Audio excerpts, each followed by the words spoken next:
As Trump spread lies about election fraud leading up to January 6th's Capitol attack, Trump and 6 unnamed co-conspirators face charges including conspiracy to defraud the U.S.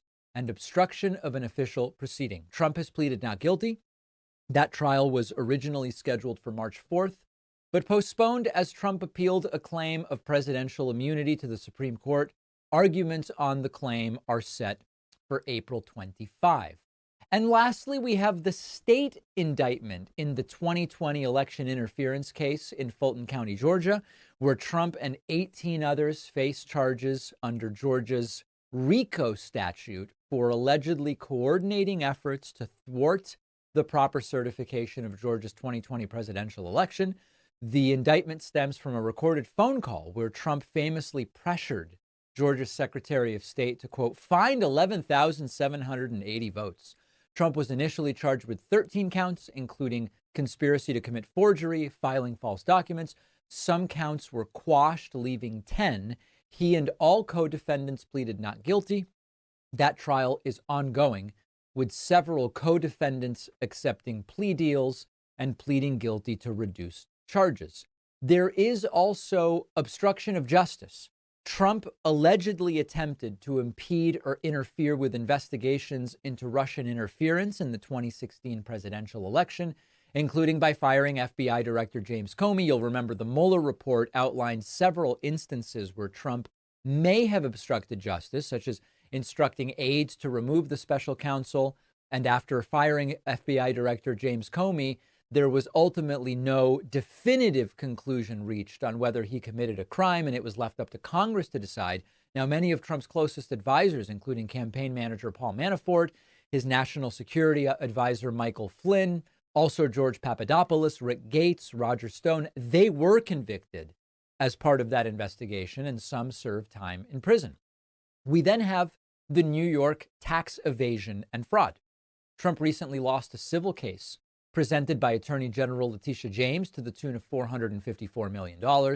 He was found to have engaged in tax evasion and fraud, including inflating his assets to obtain loans and deflating them to reduce his tax liability. And though it remained a civil matter, legal experts argue that a criminal case could have been brought.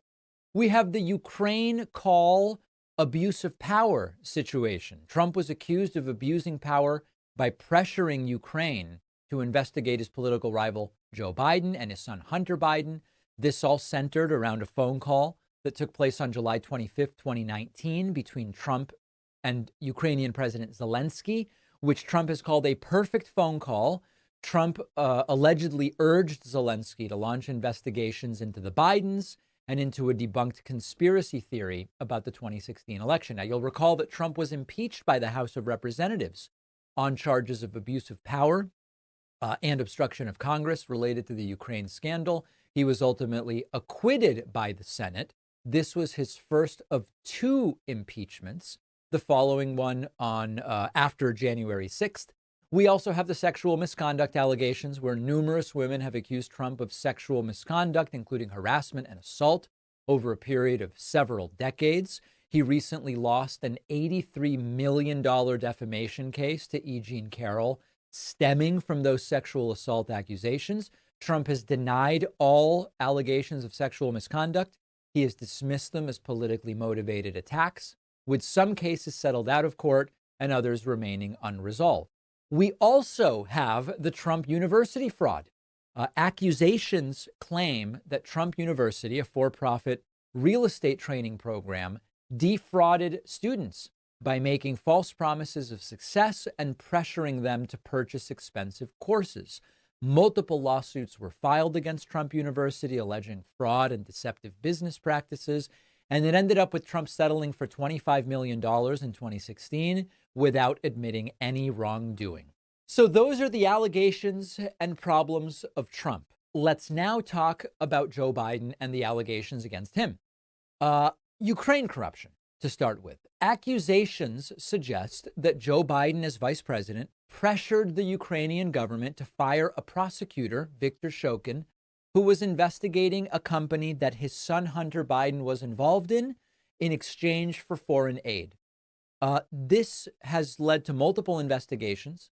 and fact-checking organizations, all of which have found no evidence of wrongdoing by Joe Biden. The prosecutor in question was widely seen as corrupt by the international community. Biden's actions were consistent with U.S. foreign policy objectives and supported by many Western governments and organizations. China corruption. Republicans suggest that Joe Biden is compromised and exhibits leniency towards China because of his family's financial ties and business dealings with Chinese entities. There is no concrete evidence to support the claims that Biden is compromised by China or that he is exhibiting undue favoritism towards China. There are questions about Hunter Biden's business activities in China that have come up. There is no evidence linking any of it to Joe Biden's policies or decision-making regarding China. And then we have the allegations of involvement in shell companies and money laundering, allegations that imply Joe Biden's family uses shell companies to hide illicit funds or engage in money laundering. Republicans claim that multiple banks accused the Bidens of money laundering based on suspicious activity reports filed with the Treasury Department. The unfortunate reality for those making the allegations is that the characterization of the corporate entities associated with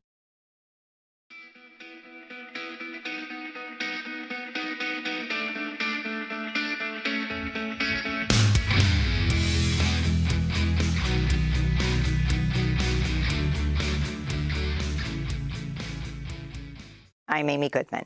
The University of Southern California has canceled its main commencement ceremony, less than 2 weeks after it canceled a speech by the valedictorian Asnat Bassam, setting off a firestorm.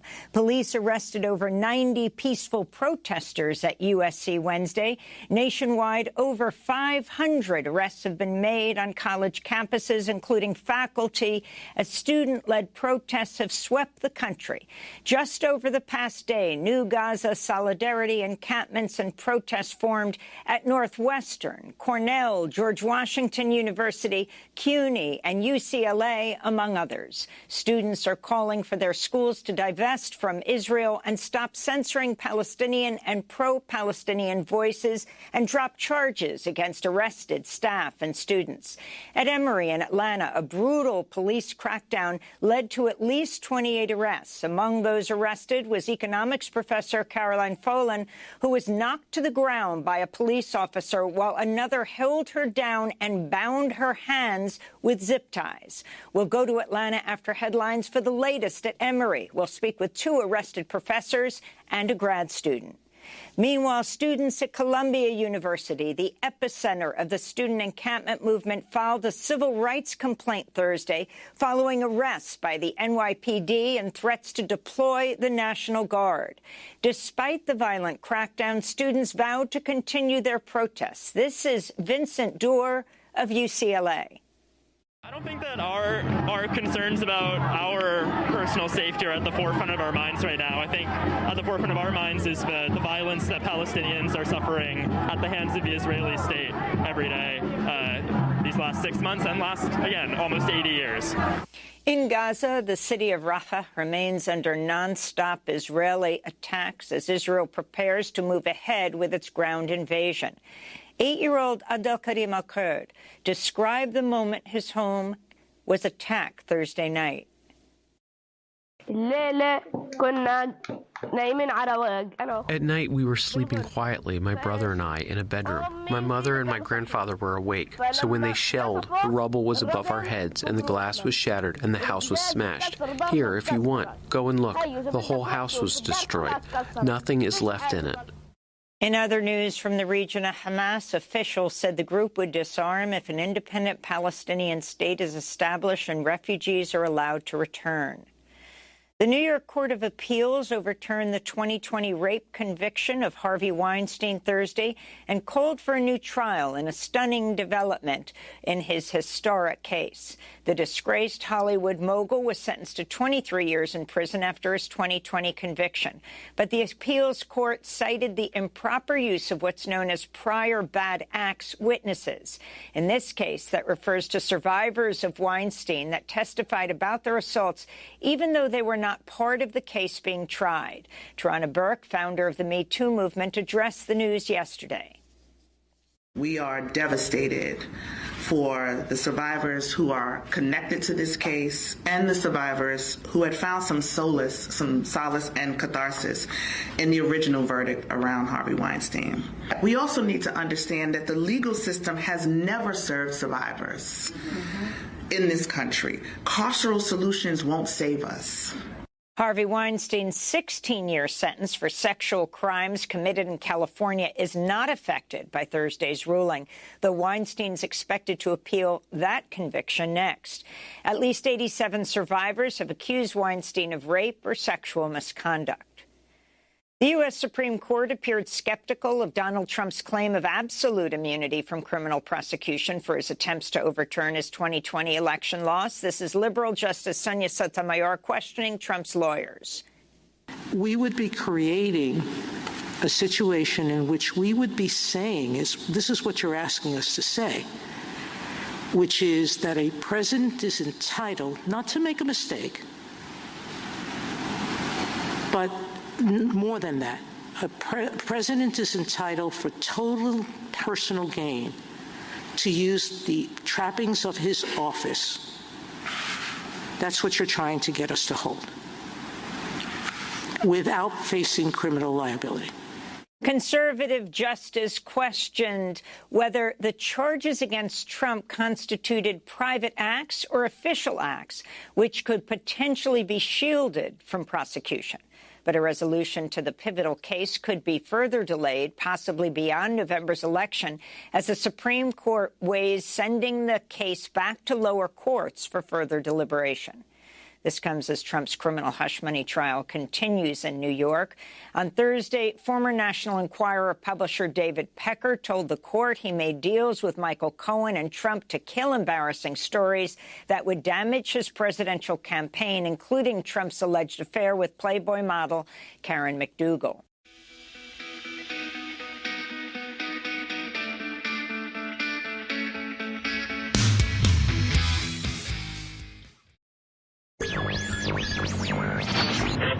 Mary had a little man. The fourth. We believe that all men are created equal. To the magnificent mosaic that is America. From radio beacon to radio beacon. I have a dream today. Change has come to America. Believe me. Help is on the way. Knock, knock. Who's there? It's a figment of your imagination. Randi Rhodes Show. Turn up your mind. What? It's $5 Friday, you bastards. How about if a president orders the military to stage a coup? A coup? I think that, as the Chief Justice pointed out earlier, where there is a whole series of, sort of guidelines against that, so to speak, like the UCMJ prohibits the military from following a plainly unlawful act. If one adopted Justice Alito's test, that would fall outside. Now, if one adopts, for example, the Fitzgerald test that we advanced, that may well be an official act, and he would have to be, as I'll say in response to all these kinds of hypotheticals, has to be impeached and convicted before he can be criminally prosecuted. But I emphasize to the court— Well, he's gone. Let's say this president who ordered the military to stage a coup. He's no longer president. He wasn't impeached. He couldn't be impeached. But he ordered the military to stage a coup, and you're saying that's an official act. I think it would depend. That's immune. I think it would depend on the circumstances whether it was an official act. If it were an official act, again, he would have to be impeached. Well, what does that mean, depend on the circumstances? He was the president. He is the commander-in-chief. He talks to his generals all the time. And he told the generals, I don't feel like leaving office. I want to stage a coup. Is that immune? If it's an official act, there needs to be impeachment and conviction beforehand, because the framers viewed that kind of If it's an official act, is it an official act? If it's an official act, it's impeachment. Is it an official act? On the way you've described that hypothetical, it could well be. I just don't know. You'd have to, again, it's a fact-specific, context-specific determination. That answer sounds to me as though it's like, yeah, under my test, it's an official act, but that sure sounds bad, doesn't it? Well, it certainly sounds very bad, and that's why the framers have a whole series of structural checks that have successfully, for the last 234 years, prevented that very kind of extreme hypothetical. A coup could be an official act? A coup. an illegal act of using the United States military to stay in office after you've lost an election and through military force. He's saying, oh, well, the military would go to jail because he brings up the UCMJ, just so you know. That's why he brought that up.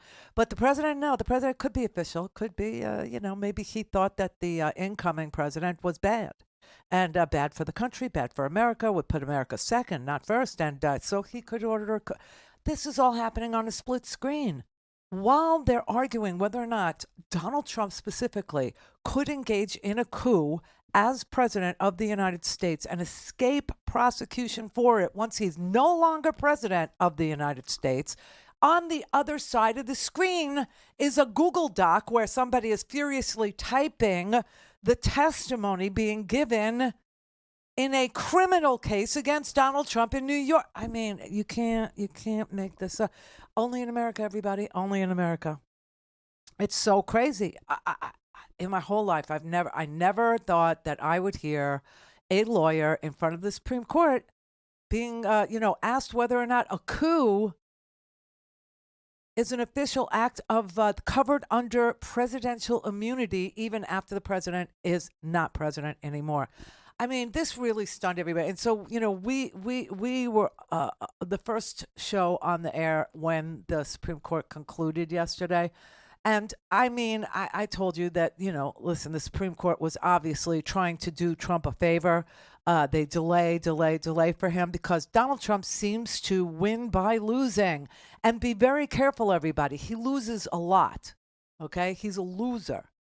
But the idea that he's going to lose this case, he is going to lose this case, but they are so interested in delaying this case till after an election, where if somehow he manages to win the presidency or violently asserts that he won the presidency or goes to court to assert that he won the presidency and goes back to the Supremes and they say, okay, yeah, you won the, like in a Bush v. Gore situation, stop the counting, stop counting. We're done here. And they anoint him, then he will simply make this case go away by instructing his attorney general to drop it.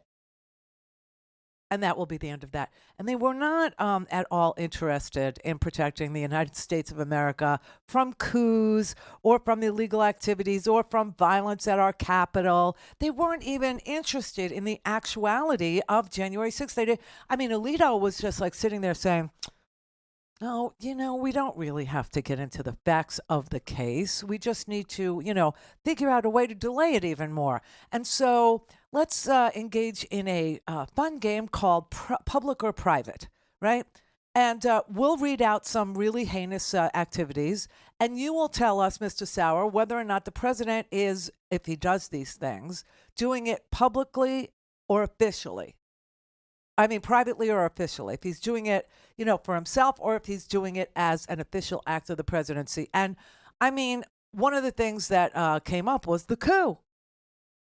And Mr. Sauer said, well, it just depends.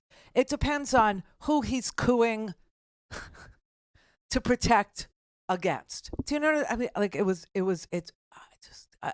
I'm frightened. I really am frightened. And so this is kind of why I keep on harping on the protests, okay? What's going on the campuses, because I understand, now a lot of I was surmising yesterday that graduations would be canceled. They are being canceled. We saw valedictorian speeches be canceled. We're seeing a lot of things be canceled. Students don't have classes in a lot of places anymore. They have to do everything online, right? Which is going to prepare them wonderfully for this current work environment that we're in. Everybody's working remote still. They don't want to put on clothes anymore. It's too much of a heavy lift to get out of your pajamas now.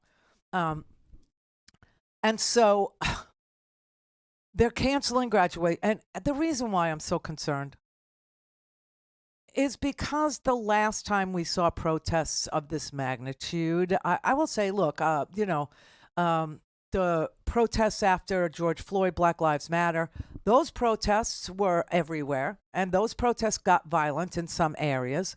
But it was very obvious on its face, that there was a good person named George Floyd who really didn't do anything wrong except sit in his car, okay? And he was arrested and stomped on to the point where he literally couldn't catch his breath and died on a sidewalk, face down, calling for his mother. Here, there is no good guy here. There just isn't a good guy. And I keep on saying this, and people keep getting upset with me, but I'm so sorry. Hamas is a terrorist organization. They did actually kill 1,200 people in Israel on October 7th. That really did happen. And I know, there are some people in my audience that don't think it did. I mean, just switch channels then. Go watch Alex Jones. Just go ahead and dive on in. You wonder how that crap happens? That's how that happens. Denying reality, things that were caught on tape. I mean, you could see the kids being kidnapped from the Supernova Festival. You could see them. They still have 133 hostages. Didn't happen. Okay, then. I give up on you. Moving along, got bigger fish to fry. What is that? Getting Joe Biden reelected because Donald Trump is the alternative. Hello. And also, it's not the lesser of two evils, okay? Joe Biden is a man of character and integrity and a great list of accomplishments for working people. Just saying. There is a good guy in this. But when it comes to the retaliation that, Israel, the counterattack, the response, let's say, to October 7th, I'm sorry, but, it's fairly indiscriminate. It's really disgusting. It has to do with, all kinds of hospitals and the withholding of food and aid and humanitarian relief. I don't even think, see, this is the weird part. This is why there's no good guys. Just throwing this out there, too. The Palestinian, Gaza won't even let the Red Cross in there to see the hostages, okay? So there's a lot of really, swilly stuff moving around in that sewer. But there are no good guys. There just aren't. And these protesters want there to be a good guy, and they're choosing a good guy out of the two bad ones. And they intend to go to the Democratic National Convention and protest. And I keep on telling people that if it gets uglier, Trump wins. That's what happened in 1968, and I keep on trying to say to people, 1968 did not turn out well for the anti-war protesters, for the anti-war movement in this country. We lost the presidency, and the war went on. Clear for takeoff. Randi Rhodes. The Bob Cesca Show. Bob Cesca. If you cherish democracy and the rule of law, what's going on in the Supreme Court is not just soul-crushing, it's heartbreaking. Yeah. It's heartbreaking to know that we have a panel of 9 Supreme Court justices. Obviously, we know who the 3 good ones are, but the majority of the Supreme Court justices are sitting there actually entertaining the possibility that the president could have absolute immunity, which is one of the most insane anti-democratic, anti-rule of law things. The minute they pass that, Uncle Joe needs to just send an ICBM after Trump. Oh, they also could rule that it only applies to Donald Trump. Or let's talk about what Elie Mystal wrote. Elie warned, ultimately, I do not think they'll give Trump blanket immunity for all crimes. But the thing I'm listening for is remand. I'm listening for Thomas, Alito, and Roberts to say that Trump may have some immunity Judge Chutkan didn't fully consider, and send the case back to her. Remand would be the ultimate delaying tactic here, because then Chutkan will have to make another ruling, and that ruling will be appealed first to D.C. and then to the Supreme Court, which will only hear the case next term after the election. That's what I've been thinking for months. Yeah. Well, there are justices on the Supreme Court literally trying to find an avenue in which total immunity actually applies here. And getting paid handsomely. I mean, there's millions of hardworking, knowledgeable people out there in the world who are making 2 + 2 = 4 every day and holding the world together. And then we have this black-robed cadre of buffoons who are sitting up there trying to bend their legal minds in circles to make 2 + 2 = 5. Bob Cesca. It's the Bob Cesca Show. New episodes every Tuesday, Wednesday, Thursday, everywhere you get your podcasts, and at bobcescashow.com. I'm Rick Smith. And this is Labor History in 2.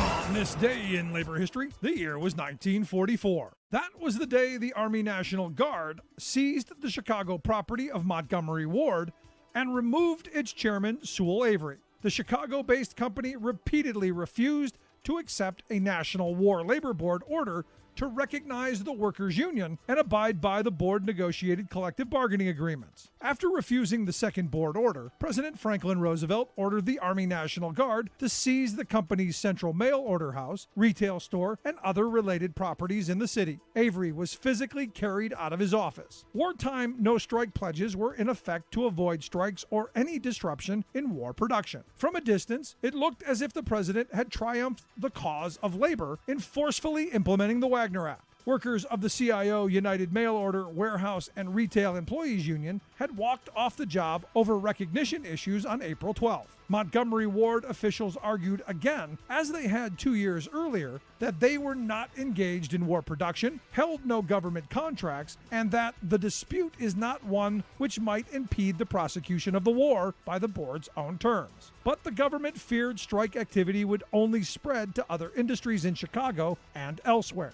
Local Teamsters and railway brotherhoods all supported the strike and refused to handle shipments to and from Ward facilities. The CIO union agreed to end the strike on the eve of the seizure. Others in the labor movement called FDR's move a hoax. Don't give up. Don't give up. What's true?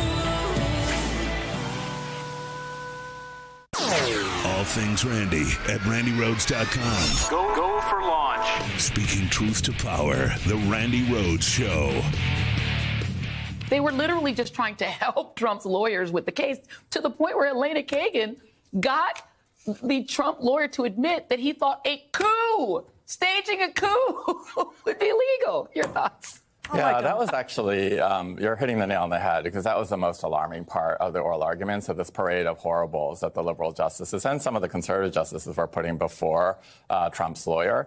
He was completely unfazed by that. So this kind of normalizes extremism. So as many of your viewers will recall, in the D.C. Circuit, the killer question that Judge Florence Pan, asked of John Sauer, Trump's lawyer, was if the president ordered SEAL Team 6 to assassinate a political opponent, would that individual would the president be liable criminally, To which the answer is, of course, yes, they would, No one is above the law, But John Sauer's answer was, well, it depends on whether he was impeached and then convicted, And so at that point, my jaw's on the floor because I think that is an insane reading of the impeachment clause, the impeachment judgment clause. But it's also a very, very weird response that goes right to the rightmost edge, of political extremism. So I thought he's going to clean it up when he gets to the Supreme Court. He's going to practice this. He's going to move this. He's going to do it over and over again. Justice Sotomayor asked exactly that same question of what happens. And then he said, the same answer. The president would have to be impeached and convicted first.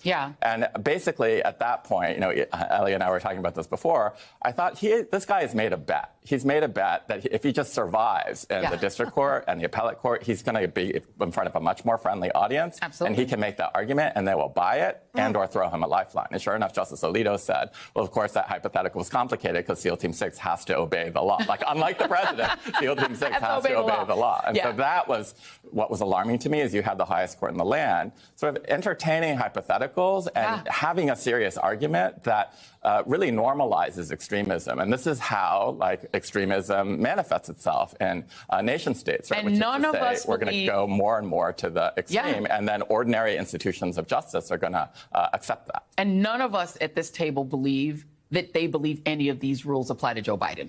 Right. That's right. Joy Reid makes a great point. Do you think that any of these rules would apply to Joe Biden? What if Joe Biden actually started a coup because he didn't want to leave office, okay? What if Joe Biden was doing something Malum and say? We learned that yesterday, right? So evil that you actually have to stand on the wall and make sure that those things never can happen. That things that are just so completely evil, like a president just extrajudicially killing, let's say, homeless people because He wants them off the street and doesn't want policy that would help them house themselves because that's too much of a heavy lift, or it's too messy, or he thinks they're losers and suckers, things like that. So we have rules that say the president can't. But what if, he actually sells nuclear secrets to one of our enemies? His lawyer, honestly, is arguing to this very friendly all male. It was Amy Coney joined the women, okay?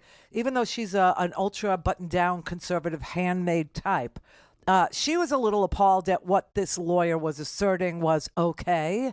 But the five guys, they were sitting there going, well, the military has the UCMJ, and of course, obeying an illegal order would put low-ranking reservists who obeyed that order in Leavenworth.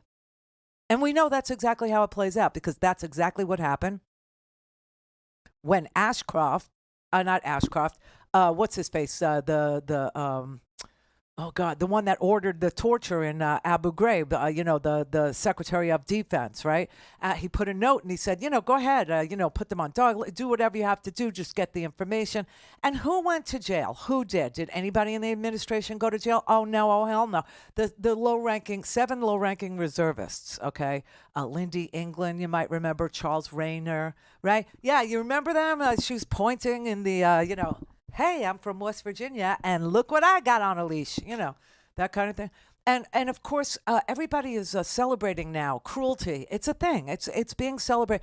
Christine Ohm, who's auditioning for vice president, do you know what she actually said as part of her, hey, I want this out because I am auditioning for vice president of the United States? She put out that she's very, very proud, I guess. This is really gross. Really, really gross. I warn you. She put out that she had a 17-month-old puppy. I think the name was Cricket. Cute. And she killed it, and she hated that dog, and she was really happy she killed it. Cruelty is the thing now. I mean, it is actually what people in that party are celebrating and what they want to vote for. They want to, and you don't believe me? Okay. This is an ad. I cut it down because it goes on and on. This thing, I think, was anywhere from 5 to 8 minutes. I forget how long it was. But it was so completely outrageous for an American. I mean, you expect this in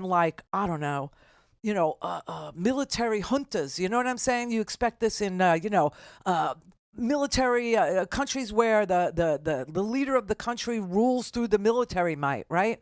This is a guy, he's the head of the Claremont Institute, swear to God. And he literally posted this proudly on Twitter.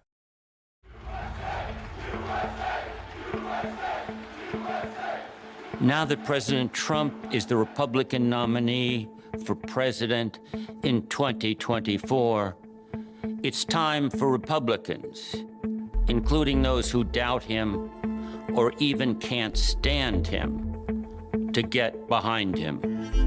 The times demand it. We are in a war fighting an enemy of revolutionaries that kick and spit on America. The Confederacy. I call our enemy the woke regime or the group quota regime.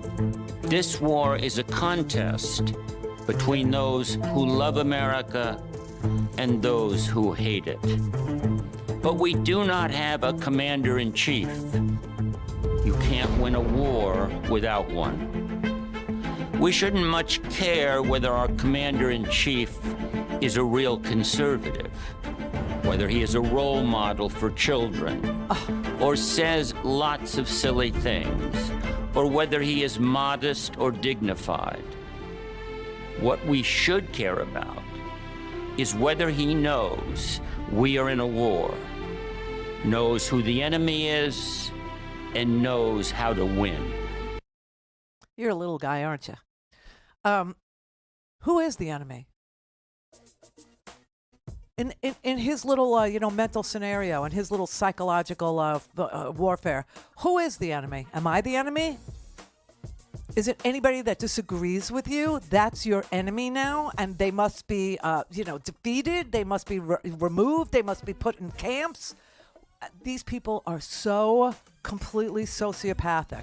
Truly, they're only into cruelty, murder, mayhem, chaos.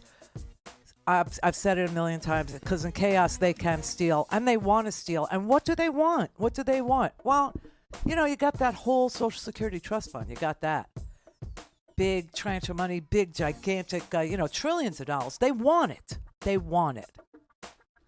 Business doesn't want regulation or democracy. They don't want rules. They want to dump crap in your house.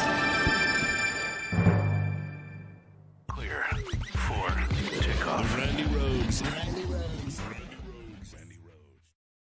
This is Stephanie Miller, and here's what you missed. I said he's like a psychotic orange, like cuckoo clock. He comes out and then he does the little accordion and unfair and a witch hunt. Yeah, and then I love how he prints out. He's got a guy who evidently prints out all of the favorable articles from Fox News. And a couple things about that. First of all, look at this. Yeah. Look at it. Right. It's a giant stack of papers, and that's only because I'm sure the guy who prints everything out also prints all the crap that appears below an article on one of these websites, which is just like a bunch of links to other articles and then those skin tag removal ads that makes everyone barf when they scroll down. It's that's what he's looking at. You know what they are? I bet they're a whole stack of that. I bet they're the blank papers that the same ones he used when he said he was divesting from all his businesses. Those. Oh yeah. It's the same papers. That's right. Or it's like Alex Jones. Alex Jones always has the documents. Yeah, I got the documents right here, and they happen to be all printouts from Infowars.com. But they prove something. They prove that Paul Joseph Watson said something about something or another. The chemtrails making the frogs gay. Okay. But I got the documents right here to prove it. Do the tiny airplanes. Do the tiny airplanes. They're tiny airplanes and helicopters hovering around the tiny documents. Yeah, they're little tiny documents is what they... I got the documents right here in my playpen out here in the parking garage it's an with my age-old- squeaky toys. Yeah. It's an age-old technique, isn't it? I have a list of communists right here. Just some flapping Yes. papers. Yeah, he Hear said... that paper rustling? That proves there's facts. Yes. That's Aaron that's what Rupar he's trying to said, say. they're very good articles. Trump again is brandishing Fox News web articles he printed out on paper. And Bradley Moss tweeted, what do we say about someone who prints the internet? Okay, well, this is where... As Jody can attest, as someone that makes her print the internet every day. That's where I'm going to defend Donald Trump. I'm an old-fashioned... Sean actually found printing sound effects. Who knew? Hear all this and more on the next Stephanie Miller Show. Joe Biden is ready to protect America's southern border, crack down on illegal crossings, set tough but fair new standards, build up Border Patrol, adding thousands of new agents, stop the flow of fentanyl, child sex traffickers, and even terrorists. There's only one problem. Donald Trump. Donald Trump has ordered Republicans to block the toughest immigration bill in decades. For all their tough talk, their solution is to do nothing, because Donald Trump needs chaos to win. He'd rather weaponize this issue than actually solve it. If he wins, he'll do nothing, just like last time. His wall, a joke. Donald Trump doesn't care if your family's safety or the lives of law enforcement officers are in the balance. He's on the side of the cartels, coyotes, and child traffickers. There's only one candidate who will do something about our border, and it was never Donald Trump.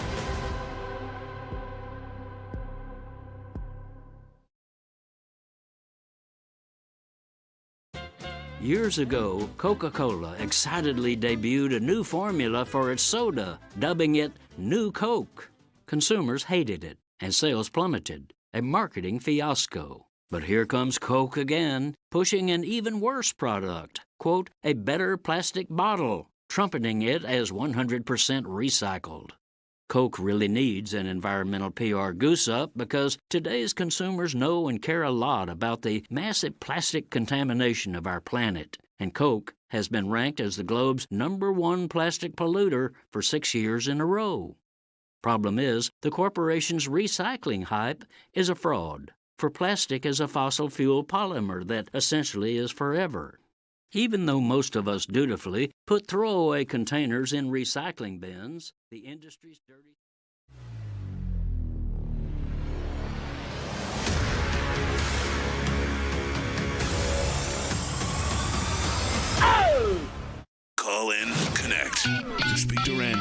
Call 561-270-3844. 561-270-3844. Oh, everybody, it's $5 Friday, you bastards. You know what that is? You know what it is? Do you? Do you? Well, okay. So this is the day that we ask people to support Free Speech TV with a $5 recurring monthly donation. $5 every month.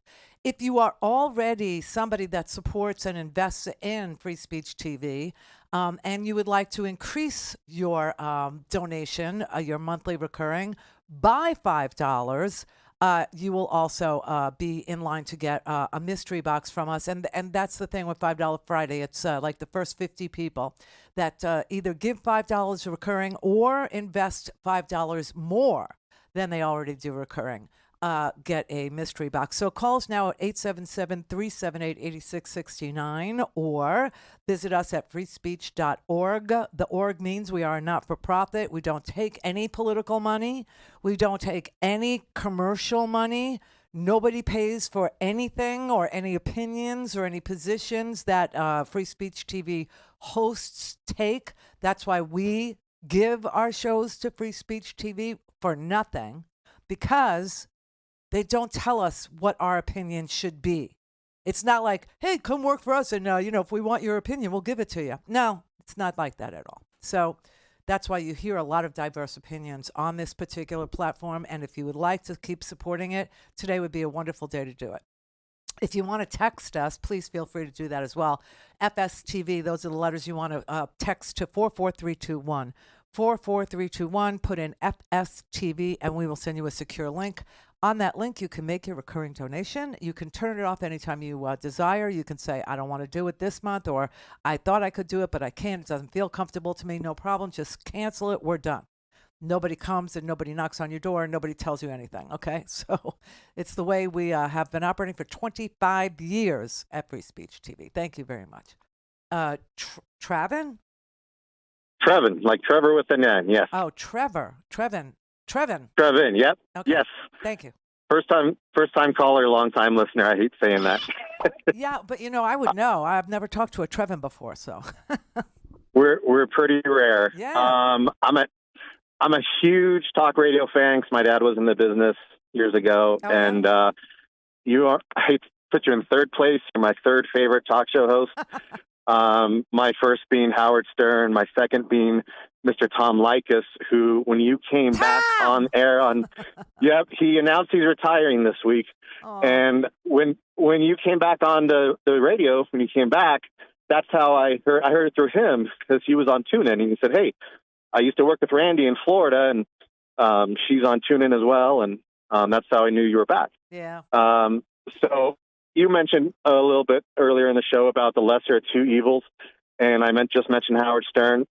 Mm-hmm. I turned on my car this morning, my Sirius pops in, and I could not believe my eyes when I saw that Howard was interviewing Joe Biden. Yeah, I heard a little bit of it on my way in, but I really, there was no fanfare about it. There was no promotion. There was no nothing. I didn't know it was happening. I didn't know that was a thing. But I got in my car today, and, Howard 100, right? Yep. Yeah, and I heard it too. I heard Biden talking to Howard. In fact, when Brett came in, I had gone down a really interesting rabbit hole.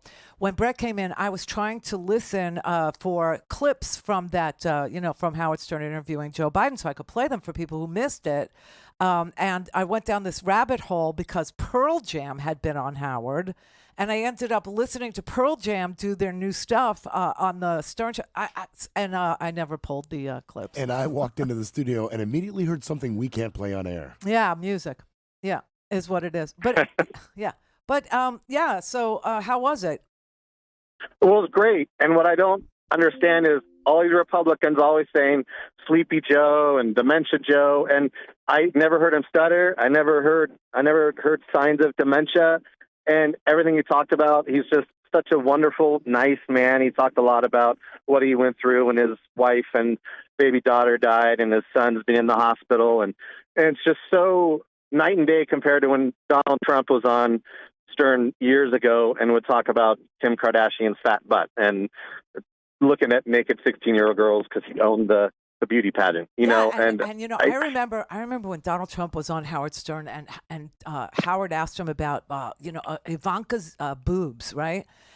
And that's his daughter, and he literally had a very long opinion about her body and how gorgeous her boobs were, how tall and thin she is, and I was very creepy, the whole thing. And then you realize, oh, he's best friends with Jeffrey Epstein and Harvey Weinstein, and all this. This is his circle of friends. And now you're listening to, oh God, this is such an unfortunate name, but it turns out it fits.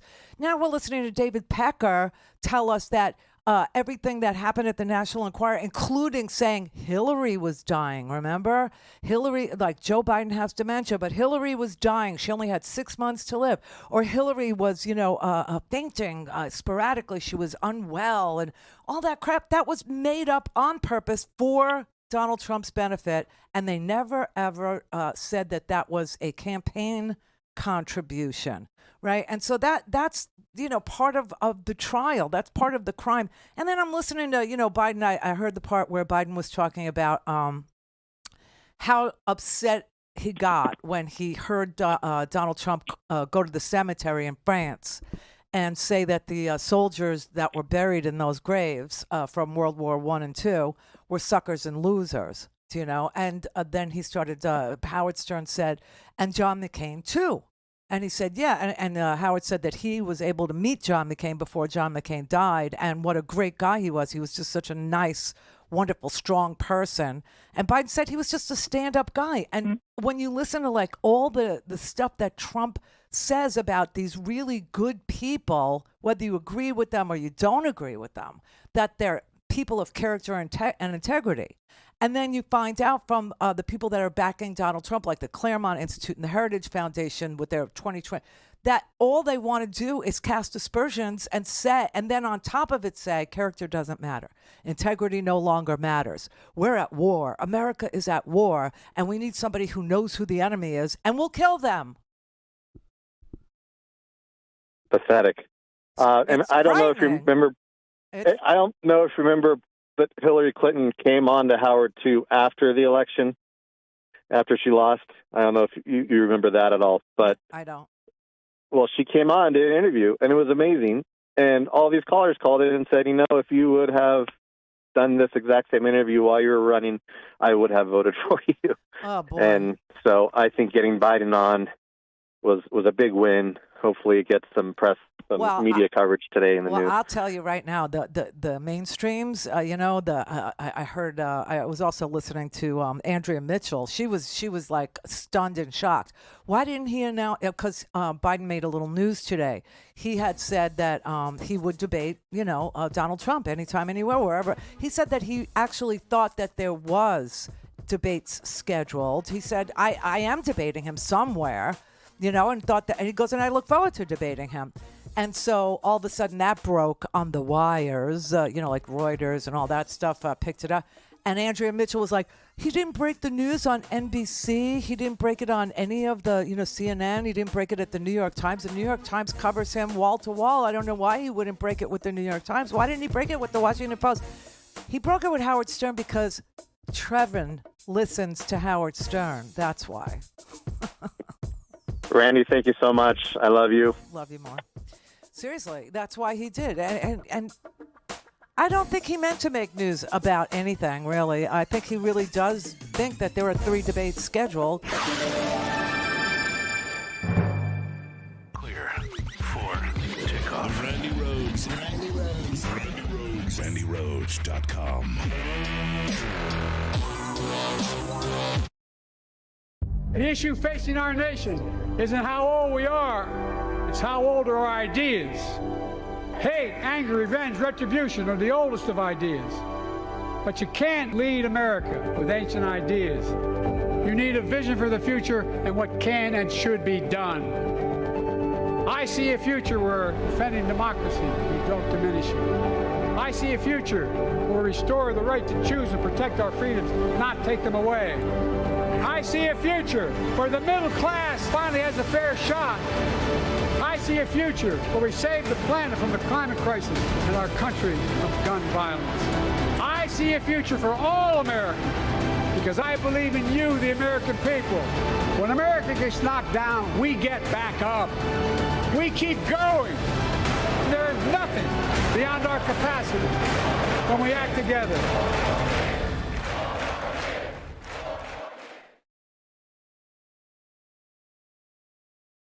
John Kennedy was a profile in courage.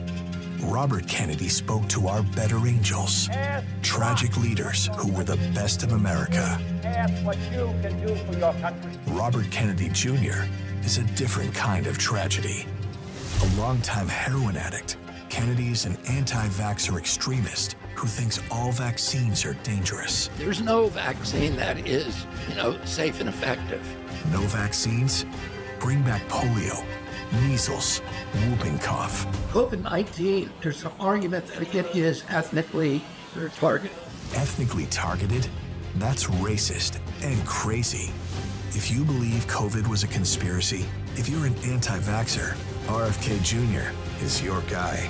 There's no vaccine that is, safe and effective. RFK Jr., a right-wing nut.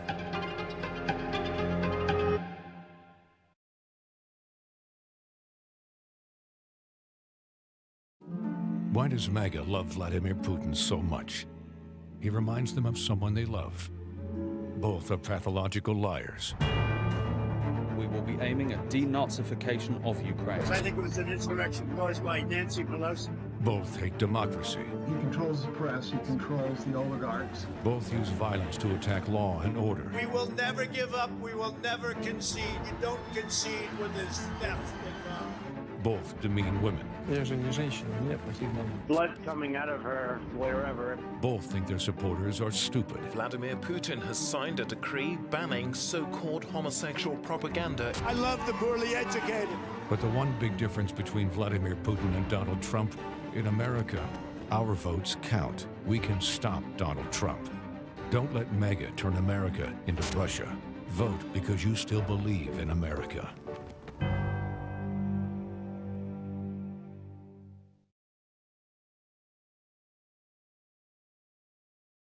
American security. It's a president's and a party's highest calling, protecting us in a dangerous world. Standing strong against all enemies. It's why Americans are outraged that Trump's MAGA party is deliberately leaving us open to attacks. They refuse to protect the border, shutting down the toughest bipartisan border security law in decades. Instead, they're helping the cartels, the coyotes, and the human traffickers just to score political points. Worse, they're backing Vladimir Putin's murderous regime. MAGA Republicans have cut off weapons and support to the free people of Ukraine. If they're not going to pay, we're not going to protect. They want Putin to win. Weak on the border, weak on national security. We know what side the MAGA GOP is on, and it's not America.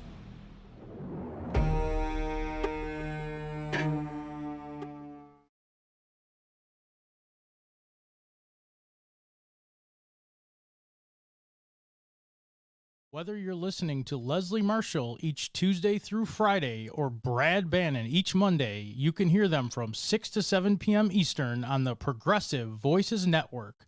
Here's a sample of what you'll hear. Sean O'Brien, he is General President of the International Brotherhood of Teamsters. Texas Teamsters are taking on Molson Coors. Tell us from the perspective, from the Teamster worker in Texas at Molson Coors, what they're facing. Is it similar to Anheuser-Busch or is it different? Don't give up. Don't give up. What's true? This is the Randi Rhodes Show. To speak with Randi, dial 561-270-3844. That's 561-270-3844. At this point, people who expect anything less than the maximum partisan thuggery possible from the Republican justices are not paying attention, or worse, they're actively lying to themselves and the American people about what the Roberts Court has become. The question has long since ceased being whether the court will help Trump. The question is only how it will go about doing it. Say more. Can we speak as adults for a second? Let's please. Because nothing that happened today with the Supreme Court being in the tank for Donald Trump is surprising to you. No. It's not surprising to me. At all. It's not surprising to your viewers at home. You know why? Because we're not stupid, all right? Donald Trump called his shot months ago. He said, my Supreme Court justices will never let this happen to me. And he was absolutely right. So with that information, my question to the American people is now, what are you prepared to do? Because the Supreme Court has exposed itself as a partisan institution full of hacks that will do everything in their power to protect Donald Trump and make sure that a Republican can be elected, not just in the next election, but in every election going forward. So what are we going to do about that? And my answer to that, obviously, is that you cannot do anything in this country unless you expand the Supreme Court, take away their power, and as you say, start removing some of these conservative justices who have already expose themselves as criminals and liars. And in many sense, also perjurers before the United States Senate when they got up and said stare decisis and lied about respecting precedent when it came to Roe v. Wade, lied to the faces of senators and got away with it. Yes, that's called immunity, Joy. They are immune. They don't even have ethics rules that apply to them. Every other judge sitting on every other court, every single court in this country has ethics rules. The only exception is the Supreme Court. And so when they're listening to a lawyer argue to them that a president ought to have absolute immunity, they are sitting there enjoying absolute immunity and knowing what a picnic it is. And that's why Clarence Thomas didn't recuse himself. Remember, this was absolute immunity tied to an insurrection on January 6th. This was immunity tied to a slate of fake electors in various states. Things that people got indicted for being part of, things that Rudy Giuliani was indicted for yesterday while they were sitting here listening to absolute immunity arguments for Donald Trump, and they were enjoying absolute immunity. You know, it's really sick and twisted to listen to Clarence Thomas be there, let alone ask questions about absolute immunity when he's enjoying absolute immunity to the point where, I mean, I honestly don't know, like, what could Clarence Thomas ever do that would turn America against him and demand all of a sudden that the Supreme Court have some ethics rules firmly in place and a way to enforce them? I don't know what it would take, honestly. Because he has shown you everything. He has shown you that he takes money. He has shown you photographs of him with the people that pay him. He has shown you that, he has a $267,000 RV that was given to him. He has shown you that his mother's house was purchased by a giant donor. He has shown you that his mother still lives in the house that was purchased by a giant donor.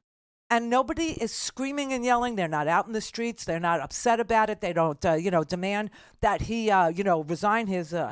Nothing happens. I sit there and I just marvel at it. And then, people are literally getting indicted for the stuff that they are delaying Donald Trump's day in court. Now, it was so interesting yesterday because in Arizona, there was this big indictment. It was huge, right? And it hit just before we went on there. I mean, yesterday was like, whoa. Supreme Court argument, Rudy gets indicted, Donald Trump is on a split screen, David Pecker, oh God, on the stand. I mean, all this stuff happening, at 3 o'clock Eastern time yesterday. So Rudy was actually indicted yesterday along with a whole bunch of others, Jenna Ellis and John Eastman, the whole cast of characters, Christina Bobb, all of them indicted yesterday for the same thing. The Supreme Court is saying, well, it may have been an official act. Hiring private lawyers to create fake slates of electors. I mean, we played you Sotomayor saying he's entitled to do, and his lawyer Sawyer said, well, those electors were only going to be used in the case that that you guys said that the election, was flawed or tainted or that it was stolen, right? That there was fraud. That's the only time they would have been used. And she said, but he hired a private lawyer and he asked them to say that they were the duly elected electors, even though he knew they were fake. And you're still saying that's an official act? That's okay? Oh, yeah. And Rudy's going to, under indictment now. I swear to God, they're all charged with, by the way, I read it. So now it's conspiracy, fraudulent schemes and artifices, I swear, fraudulent schemes and practices, and forgery. Or doing Donald Trump's bidding. Why don't you just put that and put it into the criminal code, 18 USC. Just put it in there, doing Trump stuff, and give it immunity or something like that. List the crimes and just say, you can do this. You can have a coup. You can do fake electors. You can incite violence at the Capitol. You can beat police officers. You can clear Lafayette Park with force if you feel like crossing through a protest because you want to hold the Bible upside down in front of a church. I mean, it's so sickening to watch all this happen at the same exact time and to see protesters literally protesting and calling Biden a war criminal. Biden is the war criminal. Are you deaf, dumb, and blind to everything that Donald Trump did for Benjamin Netanyahu? I mean, did you sleep through that whole episode of moving the embassy to Jerusalem? Which, by the way, there's an offer on the table. I don't know if any protesters are interested in anything about that region. I don't think they're interested in the current events about that region or the state of play in that region. They just want to protest because it looks fun and somebody's giving them tents, I guess. But if you want to know, Hamas had said that they would put down their weapons. They would disband the military portion of Hamas, where you see the signs that say the next target of the Qassam Brigade is, this. And there's an arrow pointing to Jewish students like that. So Hamas said that they would lay down their weapons. They would become just a straight up political party. They wouldn't do any violence anymore. They would release the hostages. In exchange for a Palestinian state that goes back to the borders of 1967. Just in case you wanted to know anything about the region that you're protesting, that is there. I don't think that Israel would ever accept anything quite like that because 1967 to them just means, the Beatles were releasing Revolver or something. I don't know. They don't care. They don't care. And this is the problem. It's interesting because when we had the last peace talks with Oslo Accords, before that we had Jimmy Carter and, Menachem Begin and Anwar Sadat. You had before him, what was his name? I was talking to you about him yesterday, Brett. And the PLO, the leader of Yasser Arafat. And Arafat said that he was willing to make, and then as soon as peace became a thing, he realized, I won't be getting money anymore if I just, do a straight up political party and I actually make the peace. So it wasn't profitable. So the PLO never made the peace. I just want you to know there are no good guys here. There just aren't. But the protesters have selected Joe Biden for their ire. And last time people, actually selected a Democrat for their anti-war behavior, not only did it cost us Robert Kennedy's life, not only did it cost us Martin Luther King Jr.'s life in 1968, but when they went to the Democratic National Convention in Chicago, the police rioted on your ass, beat the crap out of you, protesters, and frankly, America didn't care who was beating who. They just wanted the beatings to stop. And they voted for Richard Nixon. And guess what happened? Guess. That's right. The Vietnam War continued. They voted for a criminal who said he had a secret plan to end the war. They voted for him. And the war went on and on and on until 1968, 69, 70, 71, 72, 73, 74, 75. 7 more years. 58,000 would die. Something tells me maybe if you didn't go to the Democratic National Convention in 68 in Chicago, where it is this year too, I don't know. Maybe if you just showed up to vote, you could get the result you were looking for.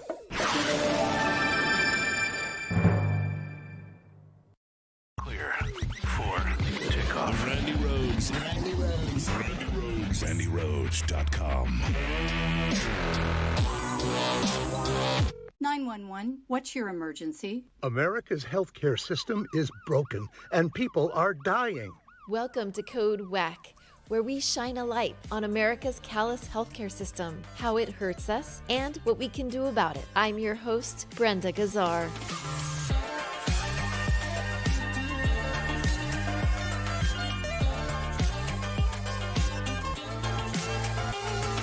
This time on Code WACK, how would single-payer Medicare for All make it easier to find and see a primary care doctor? And how much money could individuals and families save under a state or national single-payer system? To find out, we spoke to Dr. James G. Kahn, a retired UC San Francisco health economist. In the current system, families can be spending a lot of money on premiums and out-of-pocket costs. Under single payer, all of that goes away. They're not paying for premiums anymore. There's no deductibles, minimal cost sharing, but we need to collect money through various kinds of taxes to build the single-payer budget, which is on the government side. And so there's a trade-off. And the question is, how does that trade-off work for most families? It's easy to say, oh, if you have a family with no insurance or inadequate insurance and a couple of sick people, maybe someone has diabetes or something, then, that person's going to do better with single-payer because of their high costs. But we said, no. We want to do better than that. We want to find out from households directly how they would do.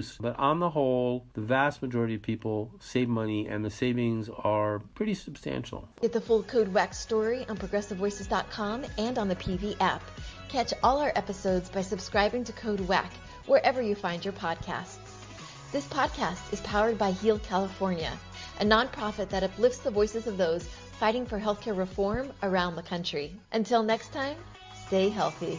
Now, the top of the hour on the Progressive Voices channel on TuneIn presents the Green News Report. A little hard to understand on a cool April morning, but I guarantee you in the months to come, you're going to wish it was this cool.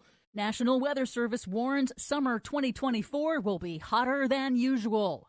Power outages have surged in the U.S. along with extreme weather. Plus, the state's energy grid has been fueled 100% or more by clean, renewable energy. California hits renewable energy milestone. All of those milestones, good and otherwise, straight ahead. From BradBlog.com, I'm Brad Friedman. And I'm Desi Doyen. Stand by for 6 minutes of independent green news, politics, analysis, and snarky comment. Folks, when I think climate, I think jobs. I think union jobs, good-paying jobs that don't require a college degree. In fact, construction of new factories has more than doubled in our administration. Meanwhile,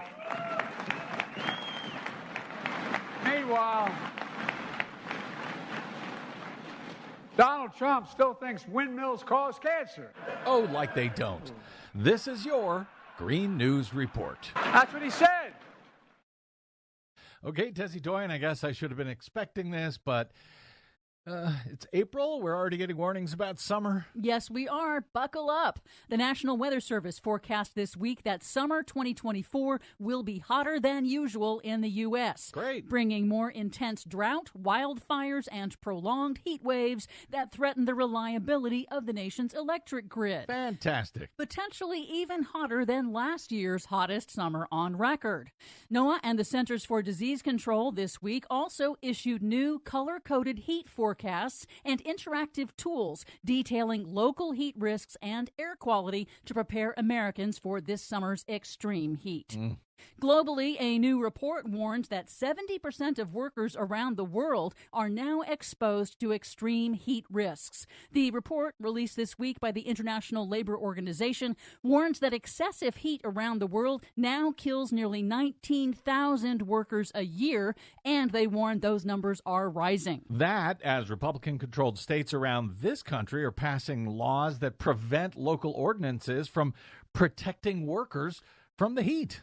Here in the U.S., power outages are surging across the nation, with the U.S. electric grid under increasing strain as climate change increases the frequency and severity of extreme weather events. According to the new analysis from nonprofit data firm Climate Central, since 2001, storms and high winds were responsible for 80% of all power interruptions. And over just the last 10 years, power outages caused by severe storms increased by nearly 75%. Barry, The power lines. Power outages during extreme heat waves are also increasingly deadly in the U.S., with the elderly, disabled, and low-income communities hardest hit. In politics, 25 Republican-controlled states this week sued in federal court to block the Environmental Protection Agency's new tailpipe standards, backed by U.S. automakers, that would cut passenger car emissions and pollution by 50% starting in 2027.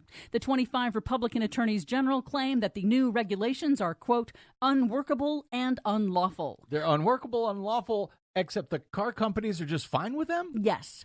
But 22 states and 5 major cities, led by California, have intervened with a motion asserting that their citizens will be harmed if the EPA does not require reductions in harmful vehicle emissions. Good.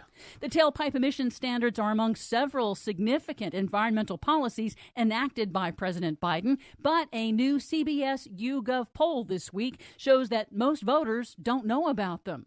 The poll found more than 75% of voters support the U.S. taking steps to address man-made climate change.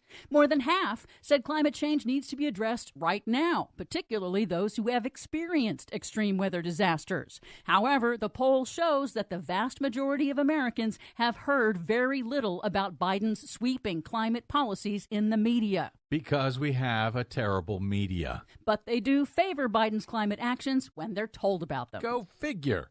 And finally, a renewable energy record in California. On most days since mid-March, the Golden State has generated 100% of its electricity demand with clean renewable energy for at least part, if not most of the day, thanks primarily to solar. And the state's growing fleet of batteries twice became its single largest source of power, eclipsing real-time production from all other sources of energy. Joanna Newman of nonprofit Environment America called it a sign of massive progress with much more to come. The idea of getting all of our energy from clean renewable energy felt like some fringe, far-fetched, futuristic notion. And today it is our lived experience. California has the technical potential to meet all of its electricity needs 38 times over from solar alone. Wow, that's cool. Thank you for that. For much more on all of these stories and the ones we couldn't get to today, check out our website at greennews.bradblog.com. And hey, tell someone about it. Find, follow, and share us planet-wide on the Facebooks, Mastodons, and sites still known as Twitter at Green News Report. I'm Brad Friedman. And I'm Desi Doyen. And this has been your Green News Report. Please help Progressive Voices support the Green News Report by stopping by bradblog.com/donate.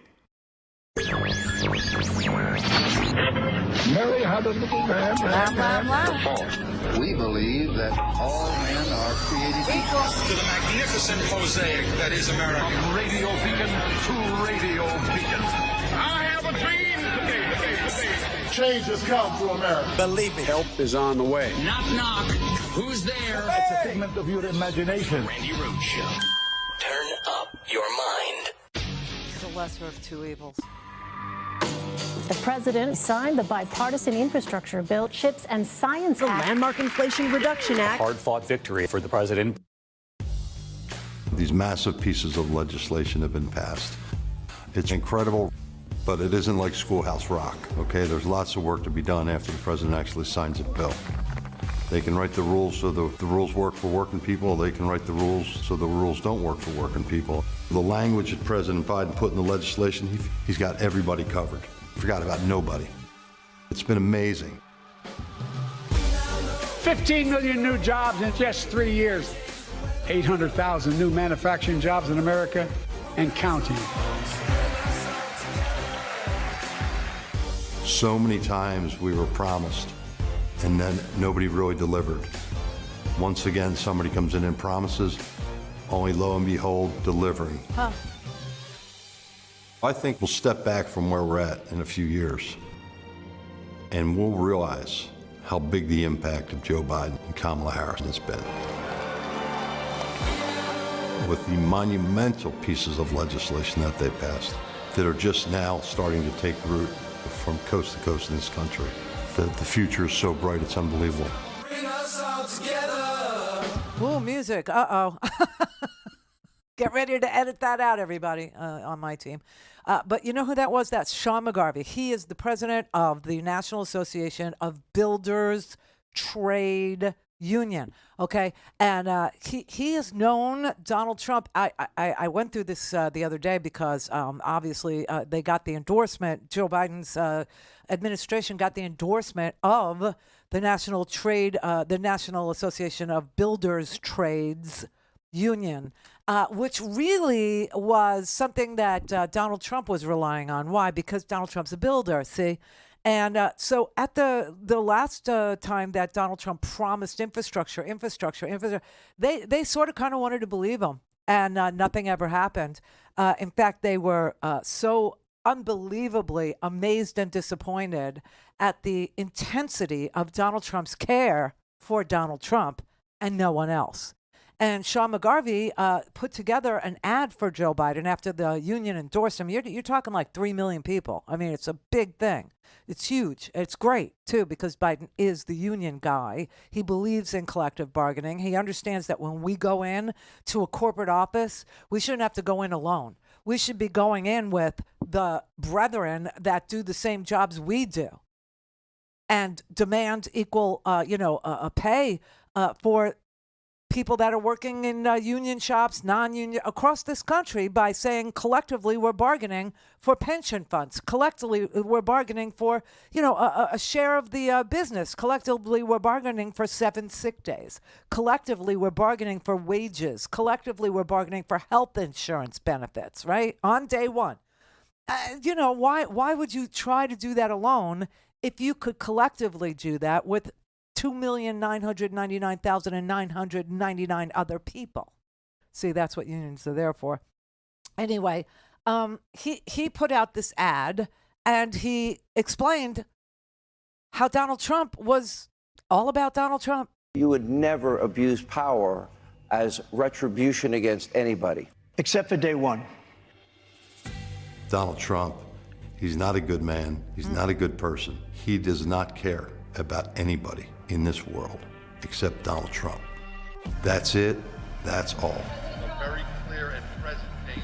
Now he's looking to get in that position again to exert revenge on people. I go all the way back to the 80s with Donald Trump and him trying to, get his mug on page 6 of the New York Post. The only difference between the Donald Trump of the 80s and the Donald Trump of today is he feels totally free to let his dark side out. And his dark side is very, very dark and very, very dangerous for this country. We can't let our democracy that we've worked for and we've cherished just disintegrate with the wrong leader at the wrong time. I can tell you that he personally committed to me that he was going to get our pensions fixed. He understood who was affected by these pensions. He assured me, I'm the President of the United States, I'll just call Mitch, I'll tell him to put it in the bill. Is everybody going to love me? Everybody loves me, right? Is everybody going to love me? Yes, Mr. President. You fix the pension, everybody's going to love you. Well, that was wasted breath. There was lots of other things put in that bill. There was tax cuts put in that bill for rich people. Donald Trump promised infrastructure every year. Infrastructure is the easiest of all. Donald Trump was not interested in any of the policy that actually goes along with being President of the United States. Trump was interested in the pomp and circumstance, the plane, the helicopter. It's all about him. Donald Trump is incapable of running anything, let alone the most powerful country in the history of the world. And God help us if he gets anywhere near that White House in the future. Beautifully done. I mean, these are people, when you look at the union leaders, bless you. Brett's sick. Thank you. Oh, you sound awful. You really do. I'm suffering from some sort of a high-V thing. I don't know. It's like, I have dry eye. And the doctor's throwing everything that he has at the dry eye issue and gave me some doxycycline. And I still have the dry eye, which is counterintuitive because my eyes are dripping. Okay. And now I'm broken out in like some rashy thing. And Brett's sick. Can't even, breathe. Tony's got 2 beautiful daughters. I love them very much. They are getting me sick on a constant basis. Children are petri dishes. I am getting sick constantly. I went 30 years without getting a cold, and now I've had 3 in the last couple months. They're petri dishes, man. They go to school with other kids. I know. No, you're not. I mean, it's not a bad thing. It's they're building up their immune systems is what they're doing, and you have to suffer right along with them. Is basically what happens there. They go to school and they bring home everything that the neighbor kid has. Right, everything, and at least now, chickenpox isn't a thing anymore. Mumps and measles aren't a thing anymore, right? Unless you live in Florida. They want to make measles great again. They want to make mumps a thing again. They want to make chickenpox, and polio great again. I mean, these are some sick, twisted, the word I want to use. It begins with an F. That's who they are.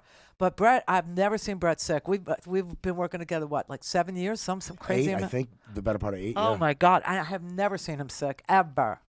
It's been like literally 3 times in the last handful of months. Well, I wish I knew if there was a doctor listening. I wish I knew if doxycycline had a side effect of rashy, because I never have anything like that. Never. And I'm so itchy. Inside, outside, just so itchy. Good God, man. All right, Dan in California. Hey, Randy. Hey. So I kind of wrote down a couple things. So, okay. The Supreme Court, I noticed they weren't trying to figure out and decipher what the law says. They were making law. They were basically saying, wouldn't it be better if this was the law? Yeah. So it kind of makes me feel like, they're kind of in on it. He's not doing this by himself. It's like he's got the Supreme Court that is just, we keep thinking that they're going to come up with some middle ruling, or they're going to. They are. They are. You think they're going to? You think they are? They're going to come up with some ruling that says that doesn't say. I think if it comes down to it, they'll just say, "Yep, he's got full immunity." If he gets. No, because then it would actually apply to Biden, and they will never do that. They won't do it until after the election. No. They have to do it in June. That's ahead of the election. Okay. They have to make that ruling in June. Yeah. Oh, well, okay.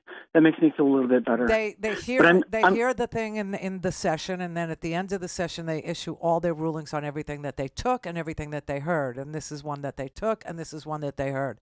I'll tell you, the worst case scenario for us, for people who give a damn about law and order, people who care that the president is not above the law, people who don't want to live in a military junta, whatever the hell you call governments like that. The worst thing that they will do is say, well, he doesn't have complete and total immunity for private acts, for things he does for himself to benefit himself, like when he acts as candidate Trump. He doesn't have full immunity. But there are some official acts that he did that might be immune from prosecution, and we need to figure out what those are. So we're going to remand, which is lawyer speak for send it back to the D.C. Circuit Court of Appeals, because they never weighed in on what was an official act and what was a private act. And the reason they didn't is because they said no man is above the law. And they were correct. But if they send it back down there, they're going to have to figure out what's private and what's official. Clear for takeoff. The Bob Cesca Show. Bob Cesca. If you cherish democracy and the rule of law, what's going on in the Supreme Court is not just soul-crushing, it's heartbreaking. Yeah. It's heartbreaking to know that we have a panel of 9 Supreme Court justices. Obviously, we know who the 3 good ones are, but the majority of the Supreme Court justices are sitting there actually entertaining the possibility that the president could have absolute immunity, which is one of the most insane anti-democratic, anti-rule of law things. The minute they pass that, Uncle Joe needs to just send an ICBM after Trump. Oh, they also could rule that it only applies to Donald Trump. Or let's talk about what Elie Mystal wrote. Elie warned, ultimately, I do not think they'll give Trump blanket immunity for all crimes. But the thing I'm listening for is remand. I'm listening for Thomas, Alito, and Roberts to say that Trump may have some immunity Judge Chutkan didn't fully consider. and send the case back to her. Remand would be the ultimate delaying tactic here, because then Chutkan will have to make another ruling, and that ruling will be appealed first to D.C. and then to the Supreme Court, which will only hear the case next term after the election. That's what I've been thinking for months. Yeah.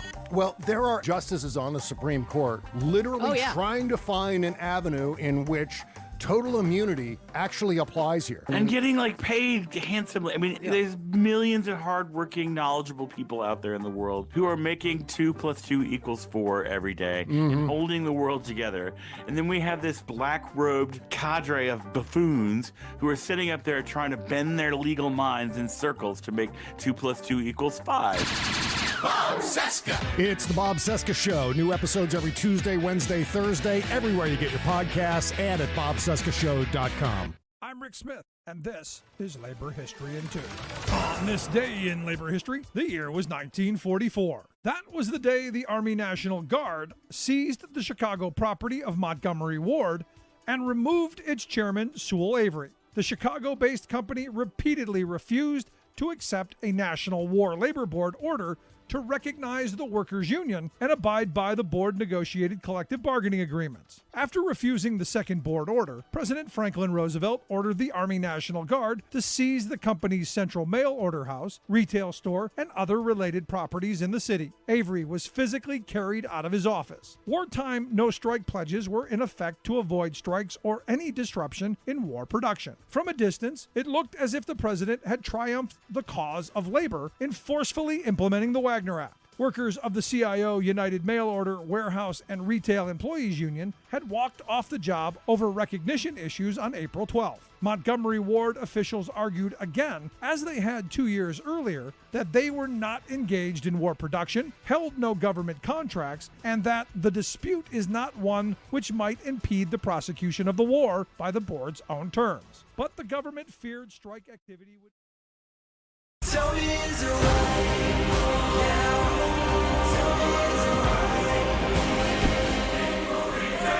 I watched it on TV. All things Randy at RandyRhodes.com. Go for launch. Speaking truth to power, the Randi Rhodes Show. Okay, this is Congressmember Zoe Lofgren, who is a brilliant lawyer, and was on the January 6th Select Committee. And she weighed in on what's going on at the Supreme Court last night, too. It's possible they could lift the stay and make a decision that whatever immunity could possibly exist. In this case, clearly there is no immunity, and the court could then proceed. That would be, at this point, the best outcome. Right. We do have some state court actions. The indictment in Arizona is interesting, and obviously the former president is an unindicted co-conspirator. We don't know why unindicted, but potentially they are waiting for the immunity ruling as well. And there's a 7-year statute of limitations for those crimes, so he could be added. We may get quick action there. The state courts seem to move a little bit faster than the federal courts. But the distressing thing, those of us who are, all the lawyers are also considered officers of the court. And we're trained to believe in the impartiality of especially the Supreme Court. And I've got to say, our faith has been shaken. They look corrupt. The process used to appoint them was rigged, and they appear to be partisan hacks. Wow. And it's really a very distressing situation for our American democracy. Wow. So what else can you say to that? That's Zoe Lofgren. I mean, she always comports herself with an enormous amount of integrity and dignity. She's not a rabble-rouser. She's not a flamethrower. She's a follow-the-facts wherever they lead type lawyer. She's, part of the House. She did the investigation into January 6th. She, exposed what was going on with the fake elector slates, etc., as part of a team. That included Adam Kinzinger, who's a Republican, and included Liz Cheney, who's a Republican from Wyoming, no less. And, some other brilliant lawyers like, Jamie from California. Oh, God, I could see his face. I blame the doxy. Adam Schiff. But yeah, I mean, they all did their work. They put their head down. They looked at hours and hours and hours and hours and hours and hours of, depositions that were given by people that were inside the White House that day, Cassidy Hutchinson, and they talked to state legislators like Rusty Bowers, right? I mean, they went everywhere to find out what was going on with regard to trying to rig this election, trying to overthrow the results. And the Supreme Court is trying to delay Donald Trump meeting the bar of justice for those crimes. And so she put forward the best case scenario. The best case scenario is that they weigh in before the end of the term, right? They don't have to weigh in before the end of the term, which would be June or early July. They don't have to, but it would be great if they did, and they lifted the stay on Judge Chutkan in D.C. and said she can now proceed with the trial. If they waited until June or early July to issue their opinion, and their opinion includes being able to go ahead with this trial in D.C., there just might be a slim chance, that a trial could happen about 3 months from then. So it would be June, July, August, September. It would be right ahead of the November election by 2 months. But wasn't Amy Coney Barrett picked to be on the Supreme Court, with such short timing away from an election? Just saying, there are no rules about any of this. So it is possible. And so the dark side of me, the very, worst case scenario, is that the Supreme Court has to weigh in, and they do. But they say, okay, so for private acts, like when he hired Rudy Giuliani to go out there and make slates of fake electors, he was acting as a candidate in his private capacity as citizen Trump. And yes, he could be tried for doing those bad things or those things, not characterize them, but just say that he could be tried for doing those things. But they could also say there are lots of things he did in his official capacity as president, and he needs immunity so that the next president can be free to do those bad things without worrying that when he's not president anymore, he'll be prosecuted. We have not had that kind of immunity in writing ever in these United States for any past president or for never. And somehow we're still a democracy, and somehow we haven't, tried any presidents. I mean, there was one that was probably going to go on trial. That would be Richard Nixon. But Gerald Ford pardoned him, sacrificing his own presidency for Richard Nixon's presidency. And if that wasn't needed, right, if it wasn't, if a president had absolute immunity, as Donald Trump is asserting he does, well, then Richard Nixon wouldn't have needed a pardon. And I keep on saying, use that as an example if you come across anybody who argues, oh, well, the president can't do his job unless he's not afraid that he's going to be prosecuted when he gets out of office. No president has been prosecuted when they got out of office. Like never, ever, never. And we've had presidents that did some really ugly crap, like, Andrew Jackson, the Indian removal crap. Okay, we've had some really bad things. We also had the Japanese internment camps during World War II. Okay, nobody's ever gone on trial. They have heard the case of the what was it, Karamatsu decision, and said, don't ever do that again because that's unconstitutional. Never do that again. But nobody got prosecuted. They just make law preventing the bad behavior from ever happening again. But this is a man who literally incited violence against his own capital. That's never happened before, and that's why we're in this territory. That's why we're here. And the problem is that one of the MOs, one of the goals, believe it or not, this is not an unintended consequence. This is a goal. This is an actual purpose that Republicans have. They want to make you doubt all the institutions in the United States that hold powerful people accountable. They want to make you doubt the Congress, which is why Congress has an 18% approval rating, okay? And they don't care. They just don't care, okay? They want you to believe that Congress doesn't work. The Republicans do because they don't want government. They want to drown it. Remember, they said they want to make government so small they could drown it in a bathtub. It's their goal. It's their stated position. Why? Because that's what the oligarchs want. That's what the money is paying them for. Not only to get rid of regulation so that they can dump crap on your lawn if they felt like it, or turn every little river into Love Canal. Okay? They want to make every place a Superfund site so that they don't have to, deal with getting rid of their own waste. It's gross, but that's why they hate regulation. That's why Donald Trump was always saying, we deregulated this, Meanwhile, Biden's putting regulations in place that say, hey, if you paid for Wi-Fi and a checked bag and your Wi-Fi didn't work and your bag didn't get there, you get your money back. Okay? It's a regulation. But that's what the big money wants, and so that's what Republicans do. And if you literally got rid of the government because you really didn't trust it anymore, which is what a lot of MAGA folks are all about, they'd be thrilled with it. They'd be so happy with it. Oh, my God, that would be the best result ever. And all that would be left is the Supreme Court. And guess what? They're making you doubt that, too. Clear for takeoff. Randi Rhodes. Randi Rhodes. Randi Rhodes. RandiRhodes.com. This is Stephanie Miller, and here's what you missed. It is Pecker Day 2. Is it wrong, Jody? Is it, Sean, is it wrong? Sean went to Catholic. We all went to Catholic school, didn't we? Mm-hmm. I'm taking so much unmitigated glee in Donald Trump's distress. It's just, how did Rachel Maddow describe it? She said he just seems like old and sad and mad.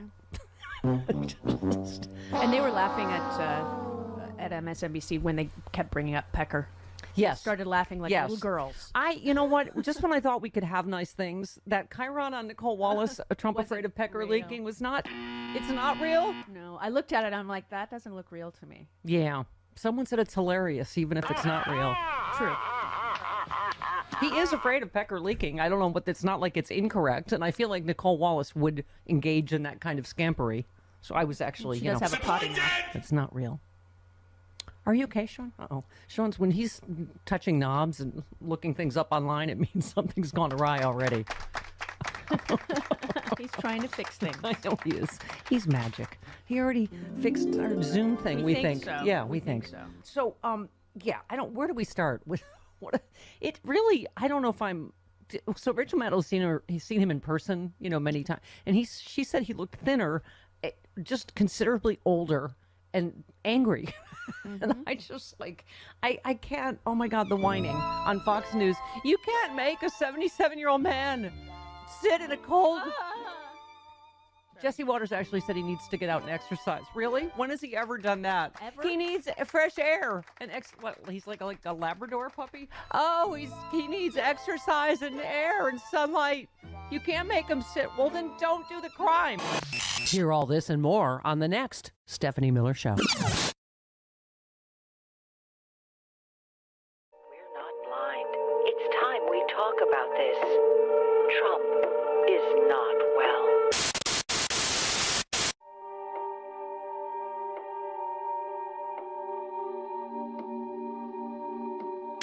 It never said Trump's a great speaker. Never said, I've never heard it. I don't like mosquitoes. Your climb, they call it climate. I don't mind being Nelson Mandela. They want to debank you, and we're going to debank transactions. But I know paper, I know cans. An anonymous, really an anonymous country, and you do applicable. I took a cognitive test. We're funding Hezbollah and Hamas. You have a better chance of being struck by lightning than hitting a whale. We can't do anything. It would be nice to have an intelligent person be president. We would be in World War II. What? What is...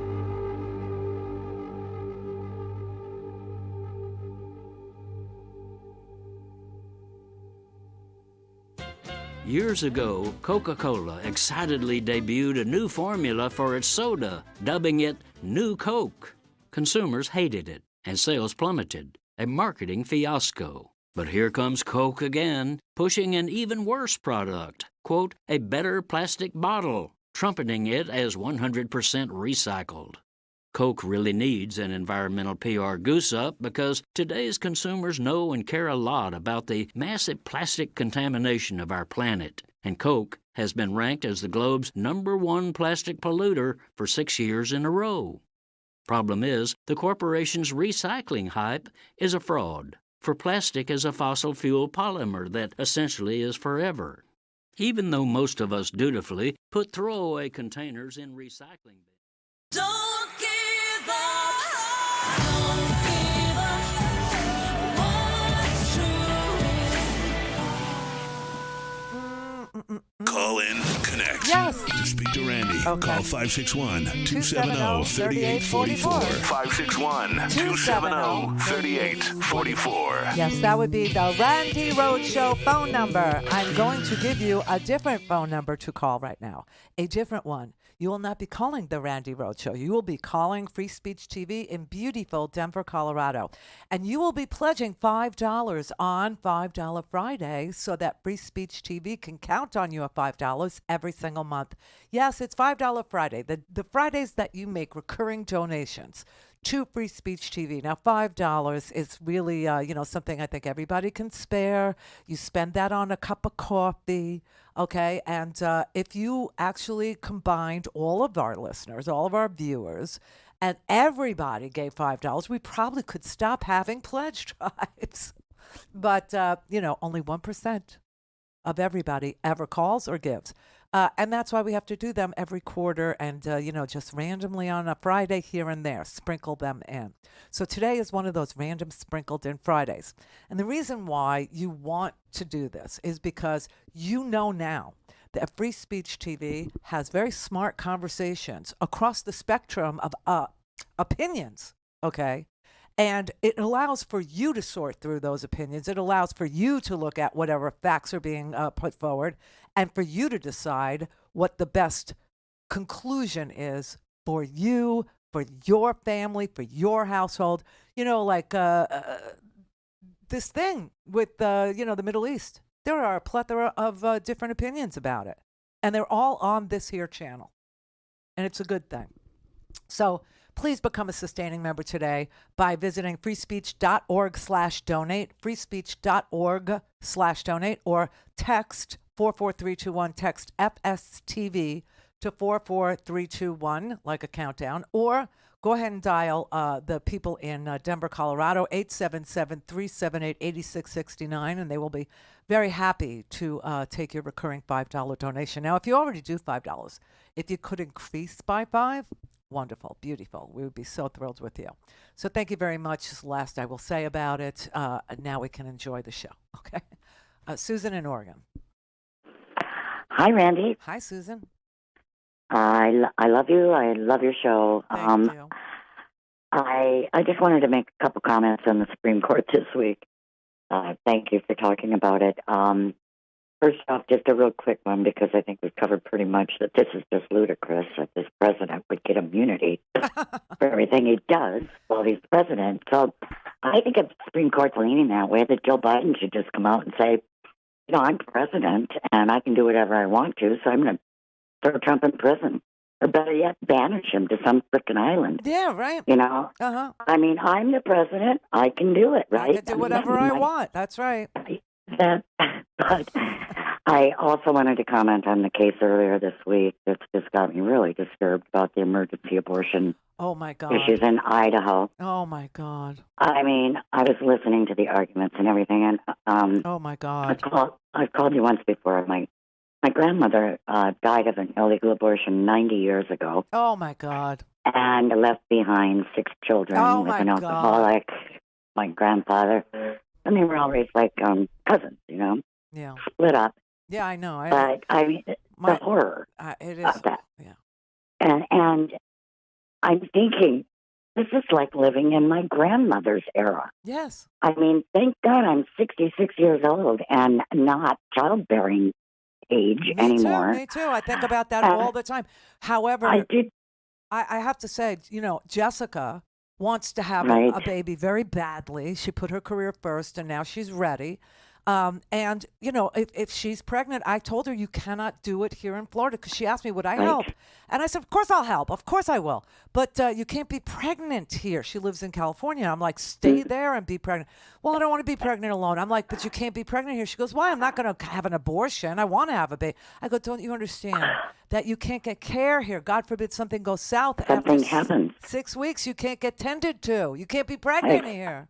That's what I was just going to say is any woman that has any means that's of childbearing age, move to a blue state. I mean, it's just... It should. It's horrendous. I have never seen... To top it all off, I mean, I got this meme today, and I have to read it. It says, when the penalty for aborting after rape is more severe than the penalty for rape, that's when you know it's a war on women. Beautiful. Thank you, Randi, for all you do. Thank you very much. That's perfectly said, right? Perfect. It's bumper sticker stuff. It's so concise and so to the point. And what she said, in case you couldn't understand or didn't hear, because there was a little bumpering on the phone, she said, when the penalty for an abortion after rape is more severe than the penalty for rape, you know something's gone bad, okay? I've never seen a court take away so many rights and people in the United States, just sit still for it in this weird way that people are sitting still for it. But see, the whole court is illegitimate. And this was also by design. This goes back to what we were saying before the break, right? Before the break, I was trying to explain to you that the Republican Party wants to burn it all down to the ground. And there's no exaggeration there. And part of the methodology of doing that is to make you doubt every single institution of government that's supposed to get your back, that's supposed to protect democracy. The big picture people, because the people that they're sowing doubt about are people upon whose desks easy problems do not fall. They don't appear on easy problems appear on my desk, maybe your desk, but they don't appear on the president's desk, and they don't appear on the Supreme Court Chief Justice's desk. Okay, these are the intractable problems or continuing problems that need a solution. And even if the solution is just a sliver of the problem being solved, it's not the whole problem. We're just going to incrementally move into a progressive era. We're just going to incrementally move to voting rights. We're just going to incrementally move to desegregation. We're just going to incrementally have a war on poverty. Maybe we'll just deal with Appalachia first. Maybe we'll just deal with seniors first. Okay, let's just deal with seniors first. Let's add Medicare to Social Security and end the problem of senior citizens dying in poverty for lack of health care. Let's just, and then let's not solve the entire problem of single-payer health care with Medicare, just the seniors, and then maybe we'll do a carve-out if we get a Hillary Clinton as a first lady kind of a thing, the twofer that we got in the 90s. Well, we'll carve out another health care plan for children. We'll call it the Children's Health Insurance Plan, CHIPS, right? We'll do that. We're not going to solve the whole problem. We're just going to solve incrementally. You know why they do that? They do that because you're going to push back no matter what. There's always backlash to progress in this country. We elected a black president, and all of a sudden everybody's racist again. What? Yeah, backlash. So they solve problems incrementally, and the Supreme Court's going to do it too with the immunity thing. Yeah, they will. But people are being told that the reason why incremental progress happens, if at all, is because it's a corrupt system. The whole thing is corrupt. So that you will want to get rid of it all. That is why Donald Trump dirtied up the Supreme Court in the way that he did. And he did.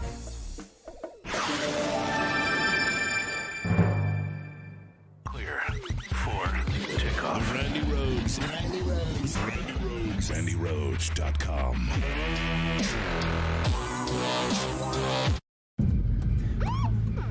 Listen, everything's gonna be okay, right? Just let me do the talking, okay? Just Evening, ladies. License, please. Where are you headed? we were just out for a drive. Headed to the border? Oh, no. We were just going up to the... Hey there. What's your name? Grace? Are you pregnant, Grace? Step out of the vehicle. She does not have to. Yes, she does. No. Show me your hands on the wheels, please. Grace, step out of the vehicle. On the wheel. It's okay. People keep asking if we were better off than we were 4 years ago.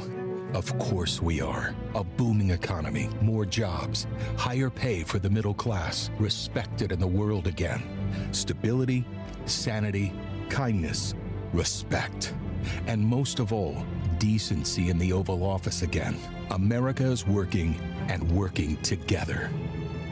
The problems we still face at home and abroad aren't from this White House. They come from a desperate, unstable man and the followers who give him power. The same man who endangered America's health. I think it's under control. I'll tell you what. How? 1,000 Americans are dying a day. They are dying. It is what it is. Wrecked our economy and tried to overthrow our democracy. Were we better off 4 years ago? That's the wrong question. The question is, what do we want the next 4 years to be?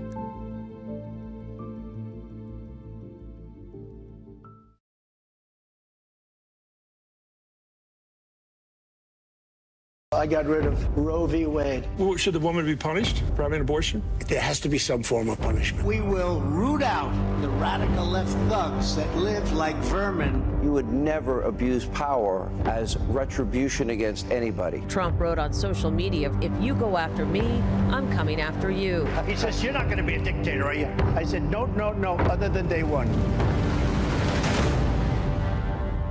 I am your retribution. I am the chosen one. This weekend, Trump went crazy on social media. Sounds about normal, right? But this time, he was targeting the judges overseeing his criminal and civil trials, asking, how many judges do I have to endure before somebody steps in? Somebody steps in? To do what, Donald? To attack the judges? To kill them or their families? He told a violent mob that attacked the Capitol, be there. Will be wild. We're going to walk down to the Capitol. He told the Proud Boys to stand by. Stand back and stand by. He told us these were good people in Charlottesville. Very fine people on both sides. Now, he's putting the lives of these judges and their families in danger. He knows that his followers are just waiting for the signal. So when the attack comes, you'll know who ordered it. We've said that Donald Trump is corrupt. We've told you he's an authoritarian. We've said that he's dangerous. But we've never said he doesn't know exactly what he's doing.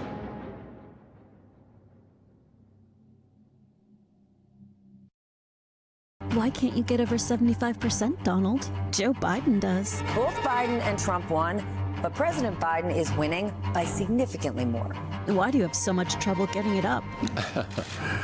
Your numbers, I mean. They changed the entire primary process to make it easier for you to dominate, and you're still coming up short. A whole lot of Republicans already think Joe Biden is a better choice. After all, he's stronger than you on the border, better on defense and security. Your campaign is broke. Your super PAC is broke. I mean, even the RNC is broke. You owe so much money, Donald. Money you don't have and can't get. What? Why did you even run? What are you trying to prove? That you can lose worse than last time? It's time to face the facts, Donald. America just isn't into you.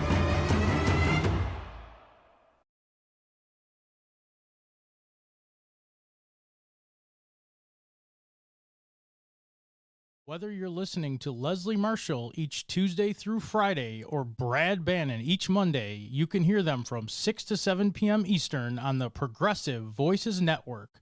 Here's a sample of what you'll hear. Sean O'Brien, he is General President of the International Brotherhood of Teamsters. Texas Teamsters are taking on Molson Coors. Tell us from the perspective, from the Teamster worker in Texas at Molson Coors, you know, what they're facing. Is it similar to Anheuser-Busch or is it different? Well, I think it's a total different company. I mean, you know, Molson Coors.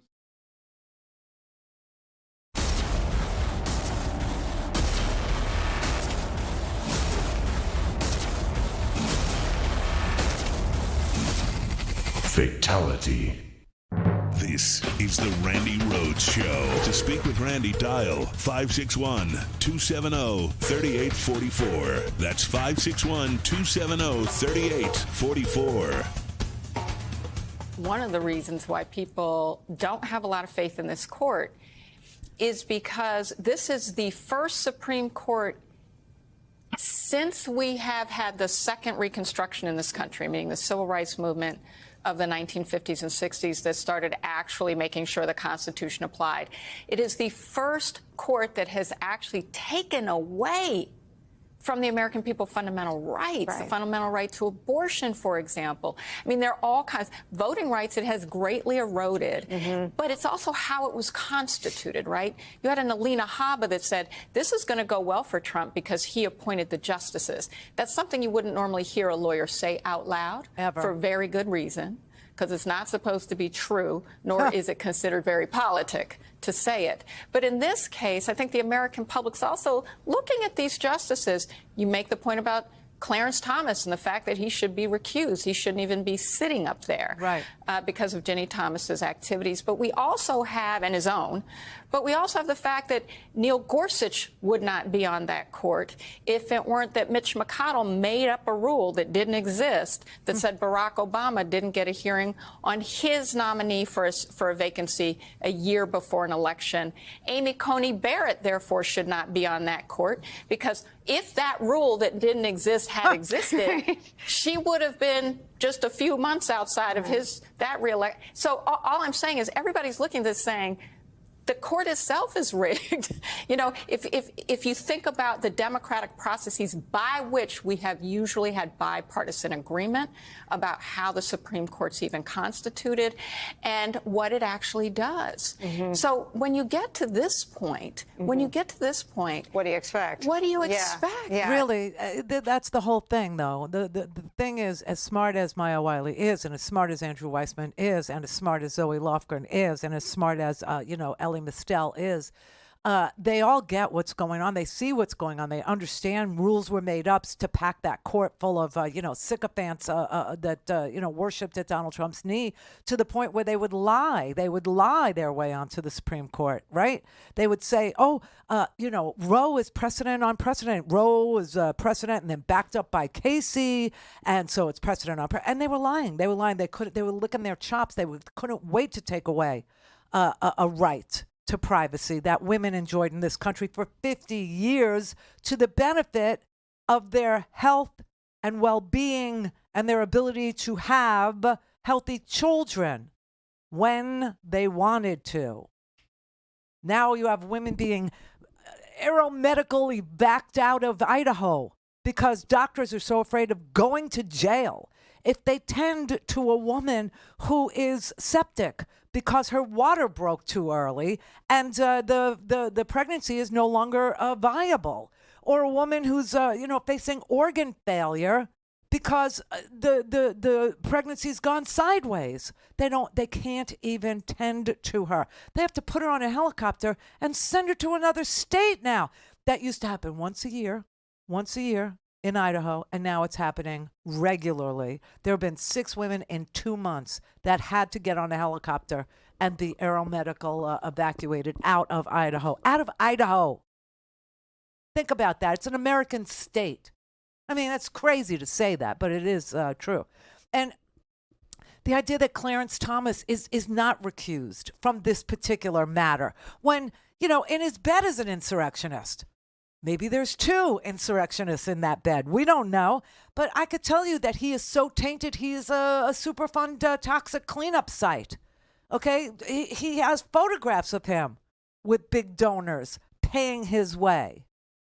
We all know how much money he took. And I'm telling you right now, Clarence wouldn't recuse himself if the case had to do with, a white supremacist painting swastikas on his $250,000 RV that was donated by, Harlan Crow. He still wouldn't recuse himself. Even if he was the victim of the crime, he wouldn't recuse himself. There's no way. No way. And that also sows doubt, and that is by design.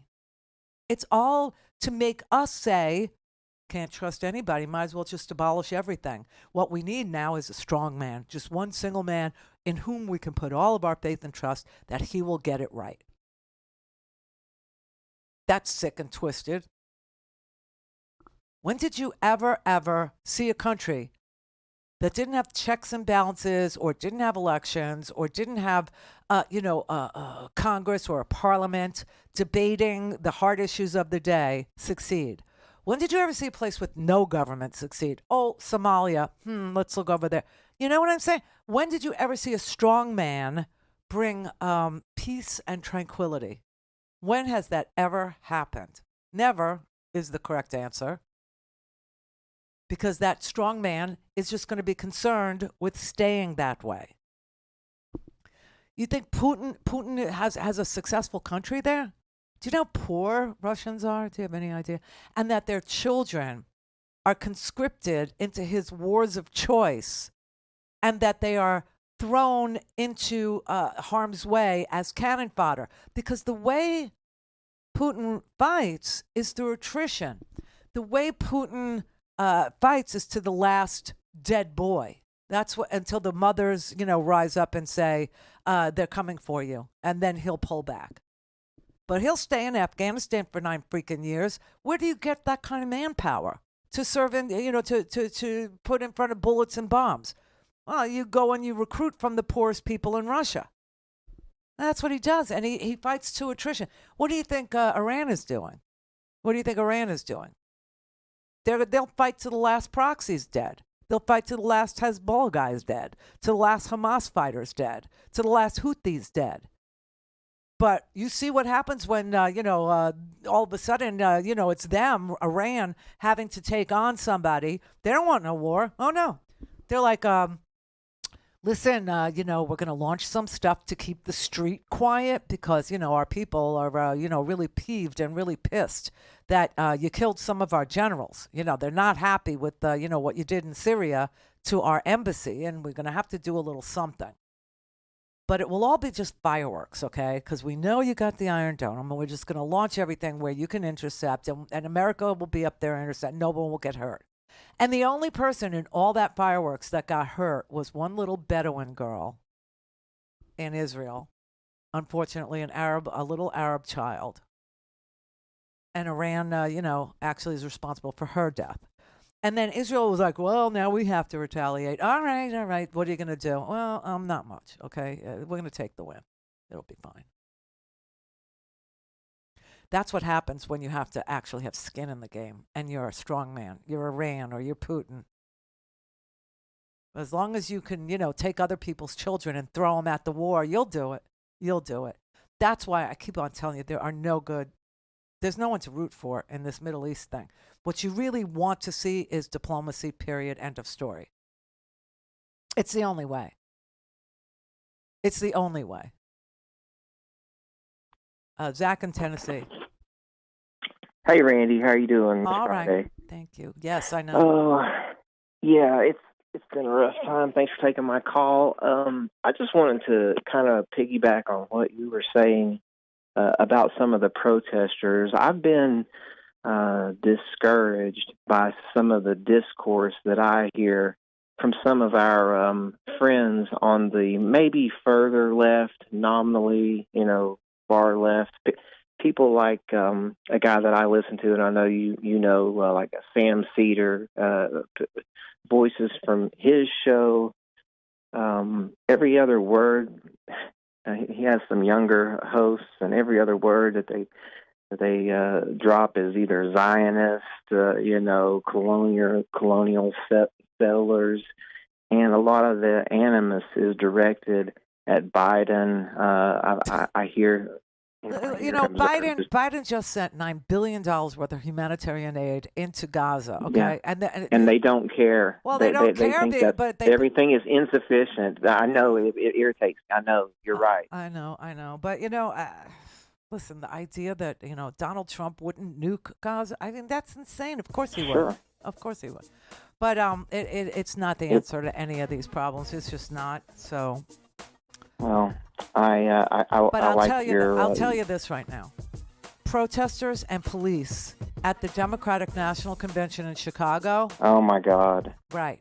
Exactly. Powder keg. Exactly.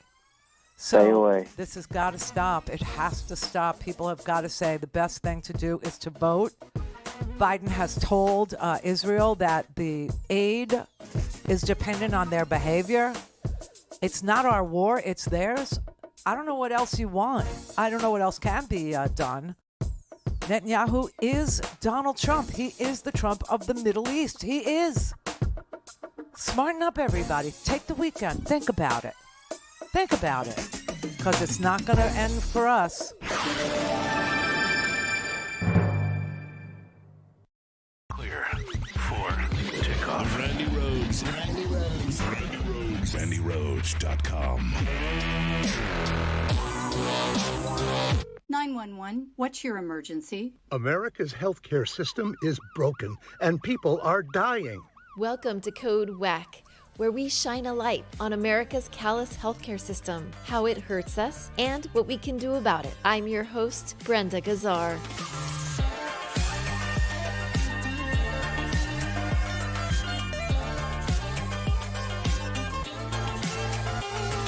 This time on Code WACK.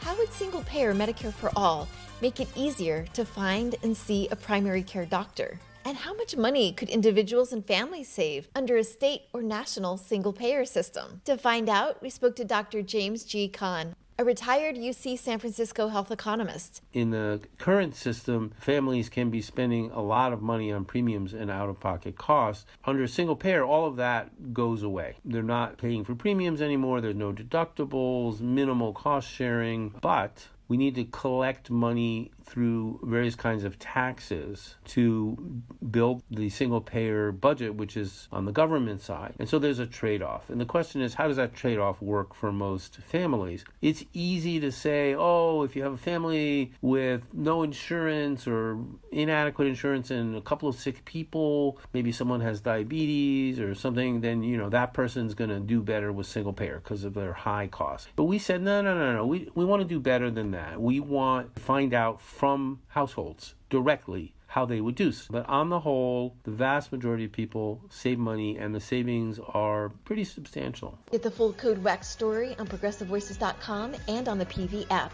Catch all our episodes by subscribing to Code WACK wherever you find your podcasts. This podcast is powered by Heal California, a nonprofit that uplifts the voices of those fighting for healthcare reform around the country. Until next time, stay healthy. Now, the top of the hour on the Progressive Voices channel on TuneIn presents the Green News Report. A little hard to understand on a cool April morning, but I guarantee you in the months to come, you're going to wish it was this cool. National Weather Service warns summer 2024 will be hotter than usual.